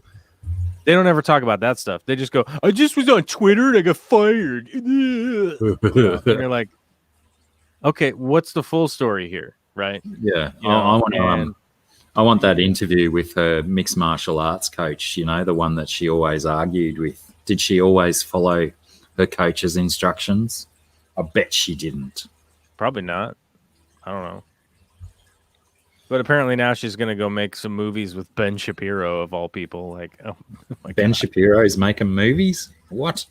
Yeah, he made a movie about some girl gets a gun and there's like a high school shooting, and you know what? We should watch that movie and review it next week. It is the most ridiculous garbage. I've read the script synopsis of it because I just was like, I don't know. I gotta find out what this is all about. Like a proper cinematic movie, not like a documentary style thing. No, it's a movie with actors and a screenplay, and yeah. Crikey, that kid's making too much money. Well, he's making so much money because he was a failed screenwriter and he got hired by. Was he? I didn't know that about his history. I just thought he was a lawyer. He's a failed screenwriter. He went to Hollywood to become a screenwriter. He failed at it. He was hired by basically like some creepy oil barons to start producing the crazy content that he makes.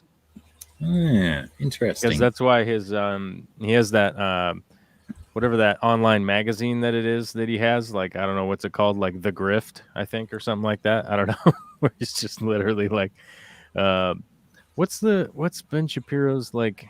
Hold on, and. You've got to love his passion, though. He's a passionate boy. He gets into it. Yeah, I'm not terribly familiar with everything he's done, apart from a few appearances on podcasts and whatnot. The Daily Wire. So I started out with that Daily Wire thing, and he's basically like editing and doing that kind of stuff. And I think he was involved with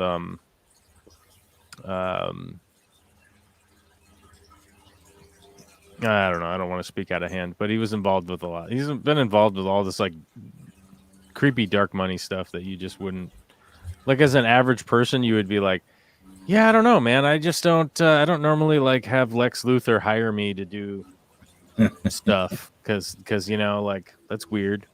Like I just don't take contracts from the Joker. I don't know if I'm going to be a contractor on the Death Star. Kind of stuff. So was there because I remember, I don't know if I watched the whole interview, but Shapiro interviewed Gina Carano, didn't he? Yeah, they mentioned in that interview that like they're going to start making a movie. Ben Shapiro's going to make a movie with Gina Carano, which I don't know. Let's see how it goes. Not 100% sure I watched the entire interview, but I might have seen some clips of it. Mm-hmm. Yeah, it's bonkers. Just It's bonkers. Whenever I hear that dude talk, I seem to start going like this and wanting to get moving because he's so fast paced and He's just like lying. He's just bajillion lying thoughts in super his head at fast. once. He's just Lying lying super- super fast. It's the best way to do it, isn't it? Well, yeah. Harder to sift through if they're coming too fast. As said, so if Lex Luthor asked you to build an aquarium in his fortress, you wouldn't? Yes, I would not. Yes, I would. I wouldn't sign on to do work for such a naughty boy. Yeah. Why would I sign up to do work for a supervillain when I could just sign up and do work for, I don't know, regular humans that aren't? Well, you know, the money's probably good and the water skiing. True. Water skiing is... That's a big Monty deal. Python reference. I don't know if anyone gets the water skiing one. Anytime I do it, no one gets it. God. Sharks with lasers. Well, yeah, but like, no, I mean, I literally have a morality in business that, that like I don't do stuff for companies that I disagree with. It's almost an oxymoron, isn't it? What's that? Morality in business. It's kind of oxymoronish, yeah. Moronish. That's not a word. Well, speaking of making up words, I realized I was having this weird interaction with some troll that just kind of got my goat at one point in time, and they were like, say that's one of my favorite expressions ever. Got my goat. Yeah, I love it. But and they were like, "Oh my God, you're such an idiot! You make up words and you make fun of yourself for making up words and this and that and the other thing and da da da." And you know what? Way too late. Way too late in the game did I, because this was like a million years ago. But I thought of the retort, like way too late to ever like have replied or been involved in like, "I gotcha," kind of deal. But it was like, you're an idiot. You make up words. Blah blah blah blah blah blah blah blah. Making up words is as a sign of being an idiot. You know, it's a sign of low IQ and this and that and the other thing. And I realized that like all of the words that we use, right, are made up. They're literally made up on a daily basis. Like every day, forever, people have been making up words, and every once in a while, a word sticks.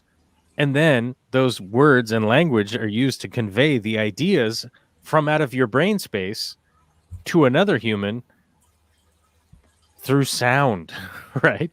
You know, and all the words are made up. These aren't divine. They're not like divinely passed on by I don't know, Jesus or whatever God you believe in, whatever. They're not like, they don't come down and like, here's a list of words. These are the only words that you can use. I wrote them down. I am Webster's Dictionary, aka Jesus. Like, you know, it's like, no, these are all just made up mouth noises. Like, well, there's a reason why the Oxford English Dictionary has 20 volumes in its main iteration. Yeah, like every year. You know, you've got to have 20 massive books full of words with the amount of silly words that we keep. We got a lot of silly ones. Making up. Like OMG's a word now in the dictionary. Had to get there sooner or later, didn't it? I mean, I think it was 1969 and silicon chip. Was it silicon chip? That was the big one that got added to the OED.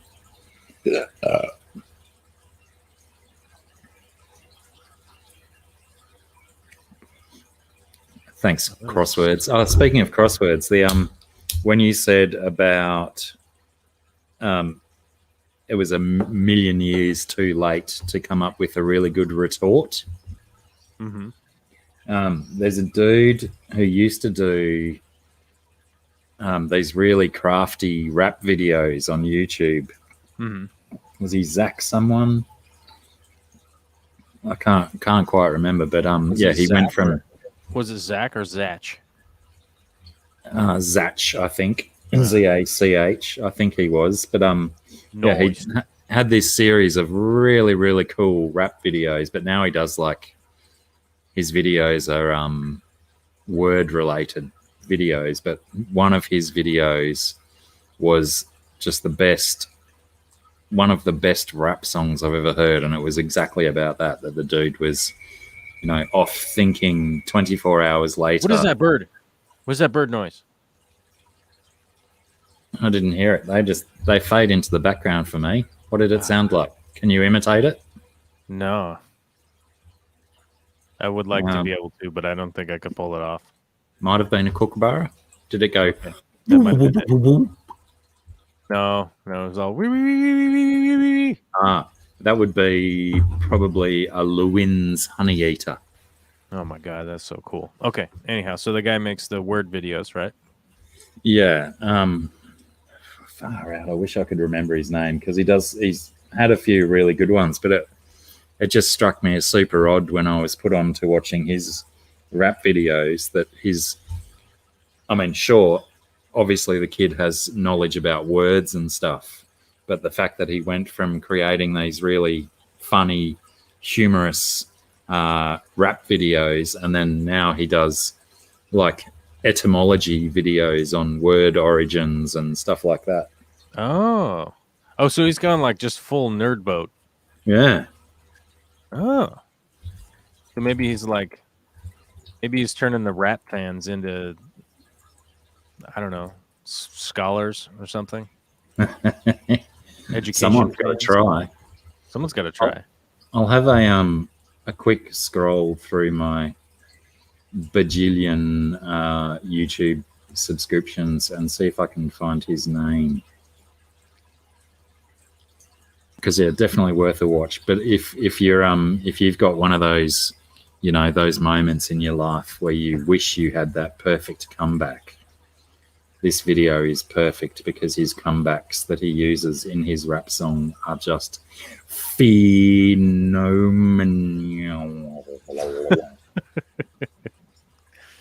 Yeah, I just didn't have the comeback for somebody was explaining to me like how stupid I am for making up words or whatever, and you made up a word.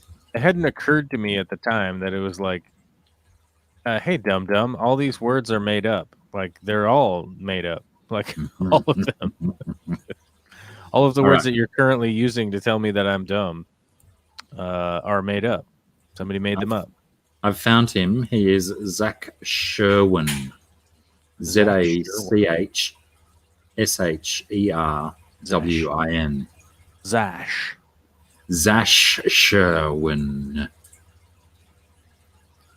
And if I can find the I wonder if he'd get cranky at me if I played it on my stream. Probably. It always gets weird with that, doesn't it? Well, we've seen a little bit of that in the last 24 hours, haven't we? Let us see. That's the one. What have we seen in the last 24 hours? I've already said at the start that I'm not going to talk about that subject. Oh, that subject. Oh, is that weird? Are people like going weird over that? Yeah, people are really taking sides and being really funny about it. Well, How? I think people so generally know which side I fall on this one, but yeah. Whoops. It's been so long since I've tried to share a video from YouTube that now I don't know how to do it. Oh, there it is. There's a big button that says share. Yeah, it's like a big button with an arrow on it. Yeah, I found it. My eyes done worked. Oi! Zach Sherwin, that's exactly right. You people are typing it correctly in the chat. You guys have done a great job today. Have you been watching the Friendly Geordies at all? Do you watch that guy? I'm subscribed. Uh-huh. but I can't say that I click on the videos very often. Oh, Is it an Australian channel? Yeah. Yeah. It's one of the probably few why. Australian channels that I would tune into on a regular basis. Because his videos are pretty long, but like they're good to listen to. Like Yeah, kind of get an right. idea of like what the hell is going on in Australia, you know? And I like the idea that a guy like that is becoming powerful enough to like influence Australian politics one way or another. It's like very much like I'm like, oh, there's something. I don't know. I don't know what it is. I don't know if it's good or bad or indifferent or whatever, but it's something. It's a thing. Like, yeah, I I can guess I just certainly have remember. to move to a smaller country and then just go crazy on YouTube. What do they say? Expected results may differ. Exactly. But yeah, I can certainly remember. No doubt, back in the day, whenever it was that I subscribed to them, I was probably watching on a regular basis. But yeah, I can't recall the last time I actually clicked. It's hard the to keep friendly up. It's hard to keep Geordies. up with anything at this point in time. I mean, really. I mean, it sounds like when you and I are talking that we're like, man, these guys watch like all of the TV shows and everything and stuff, and it's literally just like, I don't know, man. We had an assignment to watch one TV show, and I was surprised that I managed to pull it off, like somehow. Like, Well, speaking of that too, I'm down for a little bit of homework. If you can recall the Ben Shapiro movie that you didn't think was very awesome. I don't think I could recall it. I mean, you just look it up probably pretty simply, you know, Ben Shapiro's movie. He like produced it and stuff. But it's literally gun propaganda. It's like this high school girl like stops some terrorists or whatever, you know, from like doing a shooting in a high school, but they actually just do the shooting in the high school. Run, hide, fight. Yeah.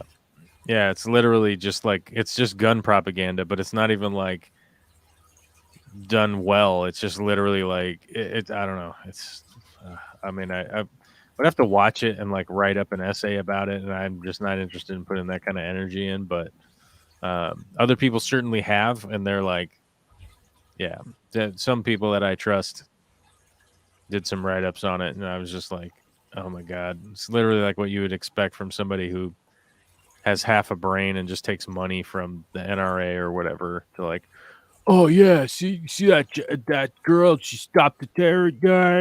It's just nonsense. Hey, it's got Thomas Jane in it.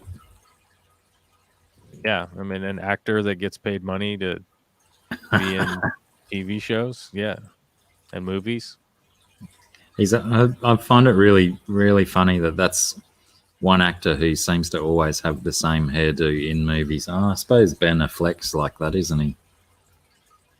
He's always got the same haircut. Yeah, Affleck was kind of like that, isn't he? But it seems Run, Hide, Fight is only for rental. It doesn't look like it streams. I don't think it does. I think you have to like sign up for their website or something and then give them all your email and phone number and all that stuff so that they can market you to themselves or whatever. You can rent it on the YouTubes for $5.99 or Google Play Movies and TV for $5.99. So we'll put that one on the back burner until it's bloody free, shall we? Because you know Shapiro's rich enough; he doesn't need my $6. Oh, it'd probably be $7.31 by the time exchange and all that.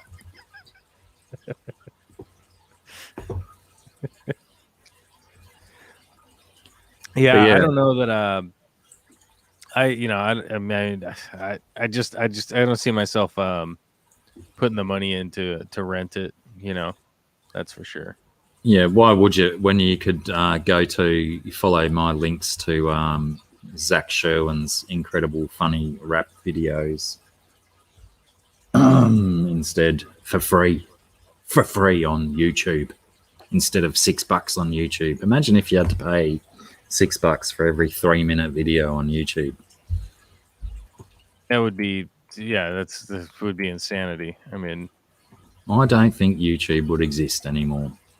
no, it would be gone.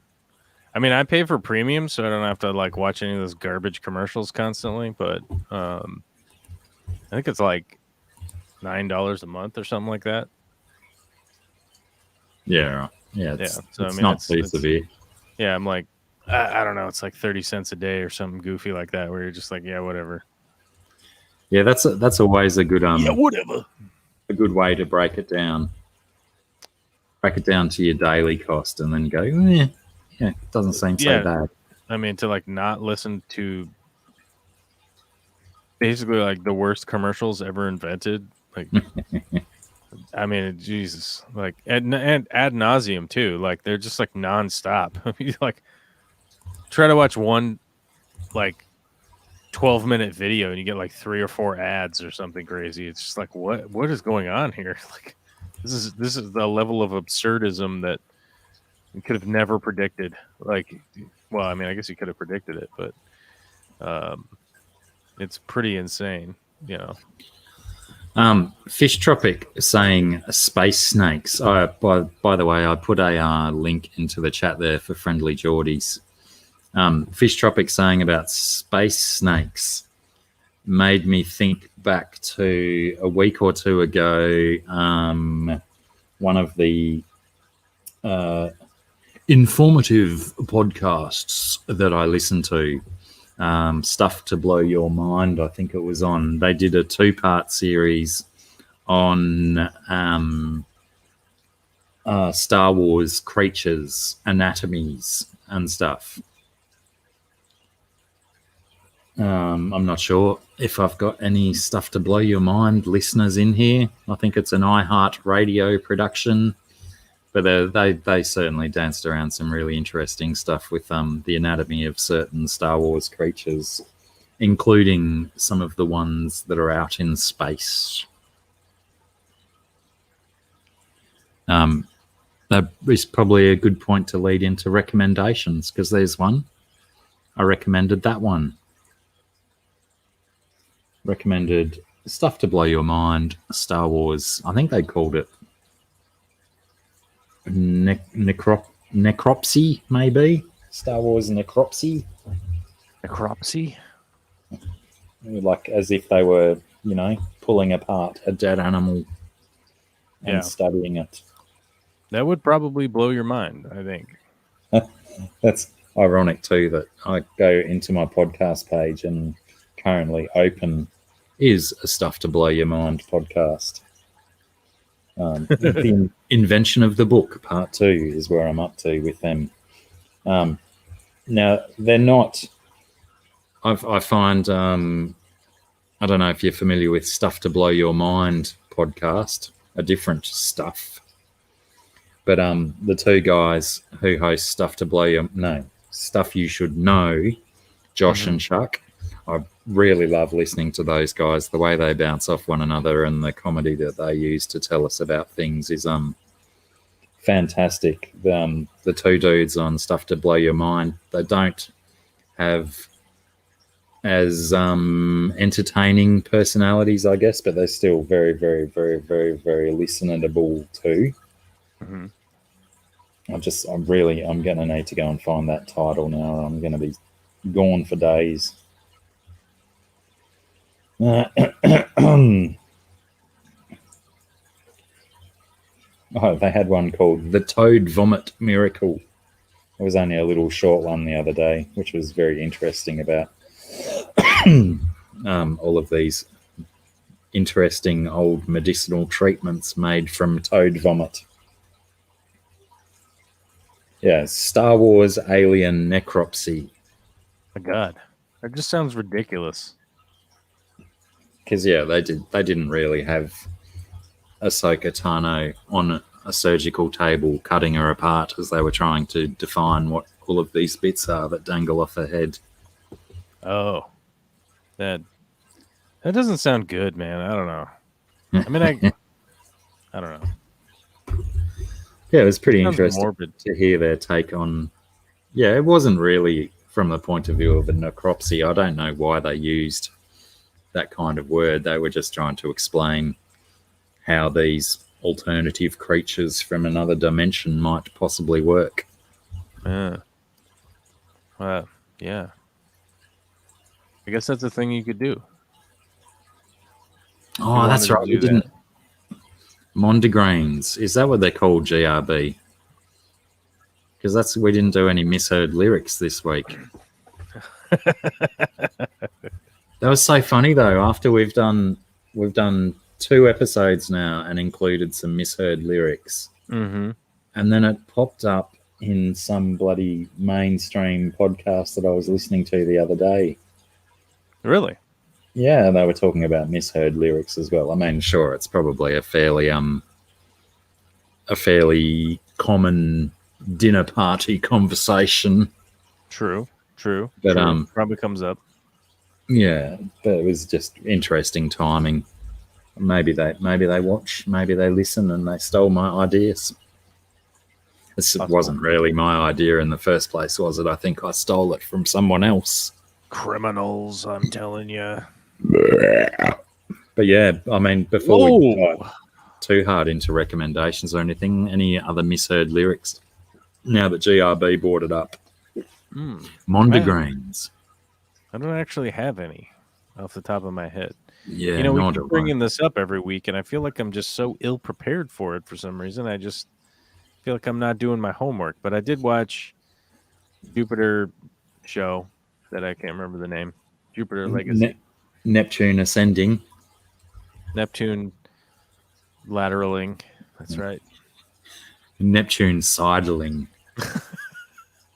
Parallelogramming.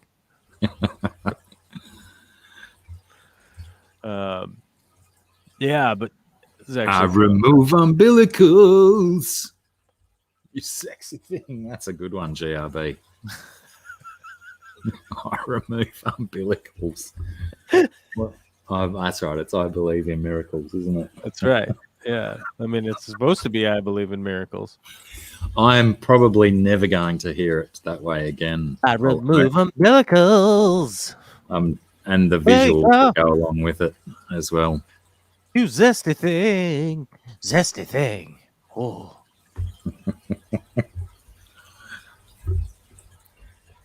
Pan fried with oregano. Umbilical. You say oregano? Yeah. Yeah, we call it oregano down here, not oregano. Weird, dude. Weird. Maybe that's another. We could do a bloody half an hour talk on those ones, couldn't we? Words that are said different here to over there. Oh yeah, we would just be days. We could spend days doing that. What was the one I just did? Oregano. Oregano. What about marjoram? Majorum? Yeah. There's probably heaps of herbs. Mm-hmm. And can I just say, when people say herbs instead of herbs, I think that's cultural appropriation. Herbaceous. Don't Well, if you think something is herbaceous, do you say herbaceous? Herbaceous, yeah. It's got an H at the start. Let's see. I see what you're doing there. Saying words wrong. I think it's cultural appropriation, and people are falsely putting a French accent in there when they don't need to. Because cultural appropriation for what? For French accenting. French accenting what? Herb. Oh, because that's how the French say it. So is that French say it? Yeah. Well, you don't have any French people in your country, so I mean, it makes sense. Well, we've got a few. We've got at least one. I used to work for one. Yeah, but he was like a recent import. No, he's been here a good while. But yeah, he definitely said herbs. Well, you guys don't have like a French inhabited. Well, maybe you do. Maybe you like have an old French prison colony or something. I thought you were going to a French Quarter. We don't have a French Quarter. No, they're all over the place. I mean, like we have distinctly French areas, and then of course we have like Canada. Like, come on, it's like half French, half the joint. Yeah. And there's like at least as many Canadians as there are Australians, right? They're much less notable, though. That'd be an interesting comparison. I'd like to find out those facts. What Canada's population is compared to Australia. Canada versus Australia population. I think you guys are like size-wise a lot the same, and you're like distinctly bonkers like Canadians in your in your dispersion in your gigantic continent area, right? Yeah, you guys are like in this. You're like on the edge, like G'day, Lee. How are you, mate? Australia Welcome. has a population of 20 million compared to approximately 30 million in Canada. Get fucked. When's that stat from? 2020 quarter 4. What? It's pretty. I was like thinking we'd be like 30 million now. I'm sure it was 20 million when I was in school. And let's see. So in terms of purchasing power, parity was approximately 28,900 in Canada compared to 27,300 in Australia, reflecting comparable standards of living. Second, the two countries have similar economic structures. Yeah, you guys are like pretty similar. Like when having sort of geopolitical conversations on like comparable countries. Like you kind of have to compare Canada and Australia. They're like a really good comparison. Yeah, as far as like both social came out of the programs. Commonwealth. It's like social programs and like economic structure.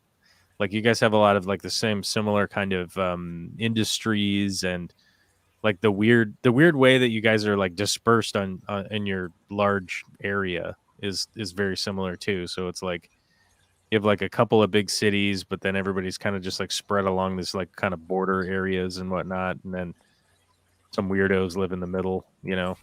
Yeah, I think there's some ridiculous stat that I think it's 96 or 97% of Australia's population are within 30 kilometers of the coast or something. Right. Yeah, it's something weird like that. And I think it's like there's like a big percent of the Canadian population that's like near the border, like something similar like that. And I think, isn't it Canada it's the country with the most coastline of any country on the planet because of all their bloody islands and stuff that got. That might be right. That might be right. I mean, Canada's pretty freaking big. It's just like it's not inhabited. Like, well, I mean, there might be somebody living out there, but that doesn't count. It's like one person in that's 400 miles or something. 3-horse towns don't count. Yeah. Mm-hmm. Yeah, and also I wonder with that stat about all of that coastline, how much of that coastline is actually accessible year round? Not a lot. I think pretty much like all of the land in Canada is accessible year round. It's just whether or not you want to. Like, it's like, yeah, we could go there. It's 70 below though, so maybe not. Your toes might fall off after 4 hours. It might. Like, we have the technology that you'll not completely die, but it's possible still. I do know that like a lot of people that go on those like wacky Canadian expeditions and stuff, they go up there, try to find diamond mines, kimberlite pipes. I want to become the next De Beers. But just do it right. Do it right without the human rights abuses. Well, that definitely would generally be considered an upside, but I'm pretty sure most of those miners are pretty well, probably have a claim to some form of abuse, Yeah, no doubt. Actually, mining itself as a lifestyle is a form of abuse, isn't it? I think so. I think it's just generally like a prescribed abuse. Yeah, it's almost self-hatred for those that choose it. Self-inflicted, some kind of like ABC. Masochism. Some subtle seek hint of medical masochism in your personality. And if Russia starts shrinking again, perhaps Canada will be the biggest. Oh, Canada has the second largest landmass. Oh, to Russia, yeah. Well, Russia has the same kind of situation that Canada does, where it's like, yeah, we got all this land, but it's frozen. Yeah, most of it's useless. It's just frozen. So we got to try to go there when it's not frozen. Which, like, one of the funny things is like the people that are like naysayers to global warming. It's like, then why is Russia like developing these new shipping lanes through what used to be just frozen ocean? You know? Yeah. Why are all these people going to Canada for camping trips now? Yeah. What are they doing? I mean, what's going on here? They're going to be eaten by polar bears, man. The polar bears are all like feisty and on the loose because they're breeding like crazy because it's all warm. All sorts of food. They're moving south and breeding with other types of bear, aren't they? Yeah, we've got growler bears now, which is just a wondrous invention. We were up in where were we? We were in like Soldotna, Alaska, and we were looking at some of the identification of one of the growler bears from, I don't know, somebody killed it like 80 years ago or something like that, and the people had always said that like, oh, well, this bear was half grizzly, half polar bear. It's like they are monsters. Like they are literally like, if you could imagine the scariest bear, like that's a growler bear. Back in a sec. I mean, they're huge and murderous. Like they don't have any of the friendly bear stuff at all. And this guy had killed one a long time ago, and they'd always like sort of old wives' tale said that it was a growler bear, but they had gotten the genetic work done on it, and it found out that it actually was a growler bear, which was like super rare in the past, but now it's starting to become more common as the polar bears and grizzly bears are interacting, and then now we've got super bears that are really quite not good for anybody. I don't even think they're good for themselves. I think, but Blacky left again, and now I'm here talking to myself. Yeah, sorry. I was tapping my foot so much I was burning too many calories. Good point. Valid. The valid G'day, statement. Z-Beam. Z-Beam. What's up? Oh my god. All right. I'm getting to the point where I'm starting to get all bleary-eyed and tired. Z-Beam's well down south. South, like in the deep, or what? Yeah, he's on a traveling sales mission. That's why he's not here streaming with us this day. Oh, Z-Beam's the beast, right? Yes, correct. Okay. I had to make sure. Had to verify. Check out a film clip. Apache Uibuch. We checked out your recommendation. We did that. Now we have to check out another one. What's the time commitment? I gotta know. Wangaratta.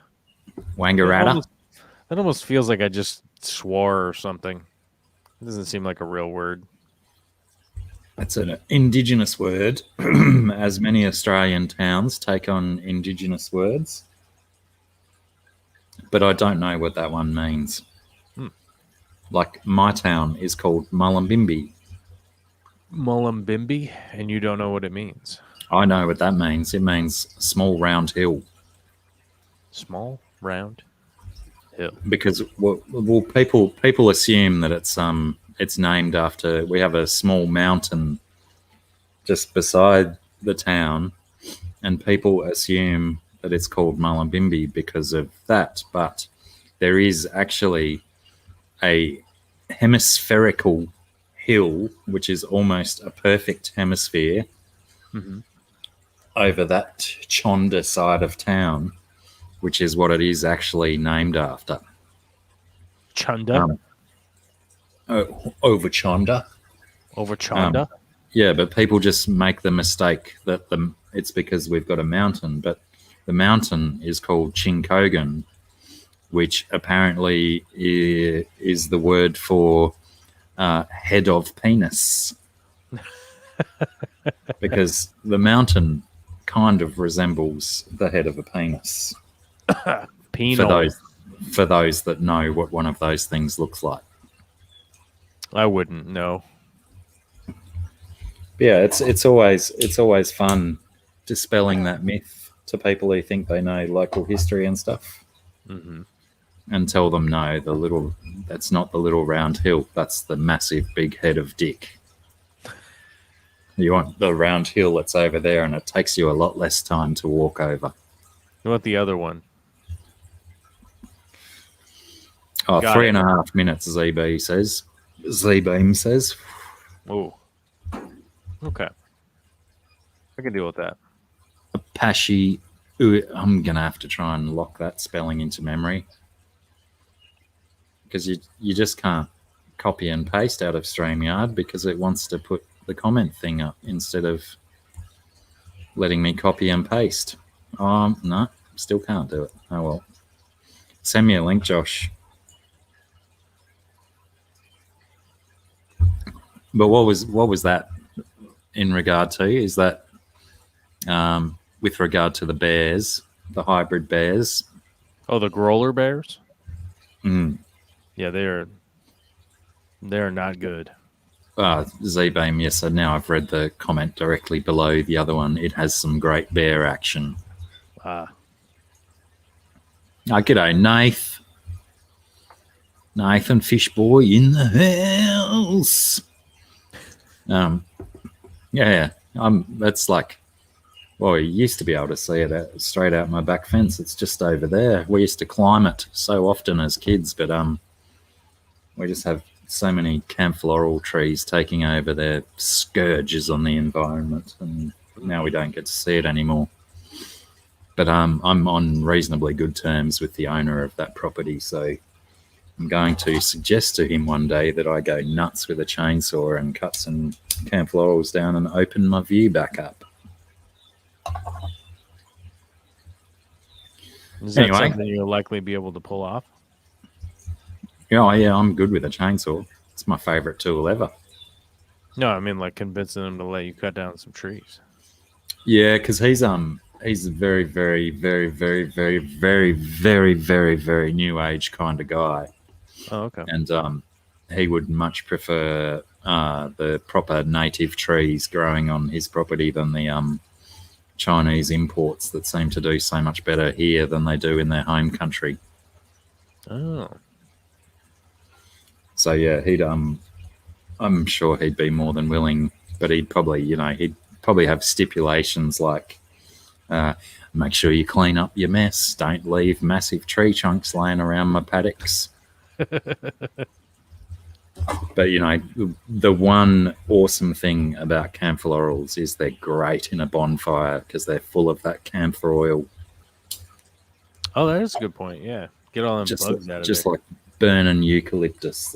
Just the oils help it go, and they smell nice too. Good furniture timber, but, not very good for outdoor stuff. Yeah. But you got to dry it, though, Yeah. Definitely camphorals similar to eucalypt. You need at least 12 months in the sun to cure most of that oil and moisture out of it. Yeah. Pardon me, please. Chainsaw circumcision. How ironic. Yeah, it kind of would be, I guess. Cut the trees out of the way so I can see the head. That's a form of circumcision. That is not a point that I considered, but accurate. A camphor-bris. Okay. That's a shirt. That is a shirt. Dude with the All right, chainsaw, just like, "Bah!" Let's get out of here. I think we've achieved almost everything we set out to achieve today, even I though think we you're were correct. I think you're hindered accurate. a wee bit by the YouTubes somewhere along the middle there. And then we came back strong. 48,000 people watching today. That's phenomenal. Best audience for a long time. Best audience.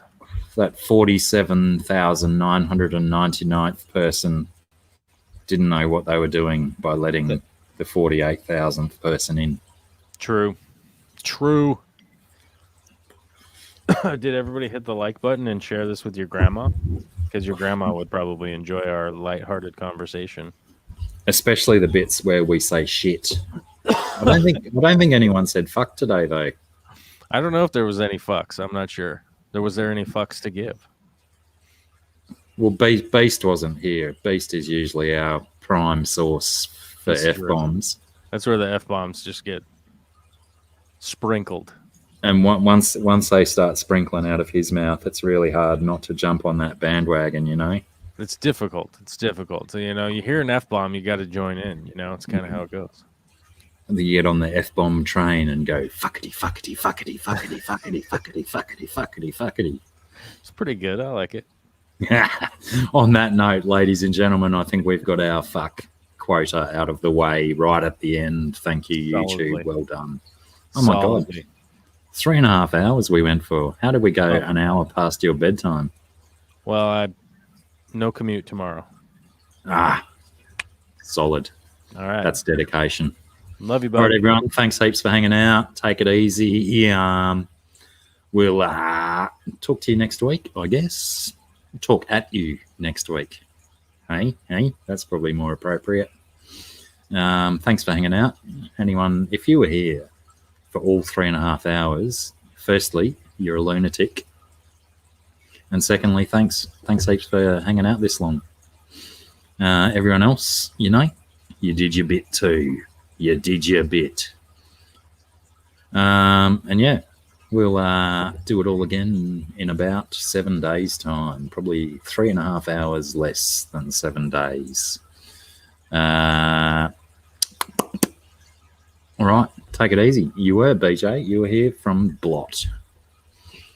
All right, see yous when I'm looking at yous, of course.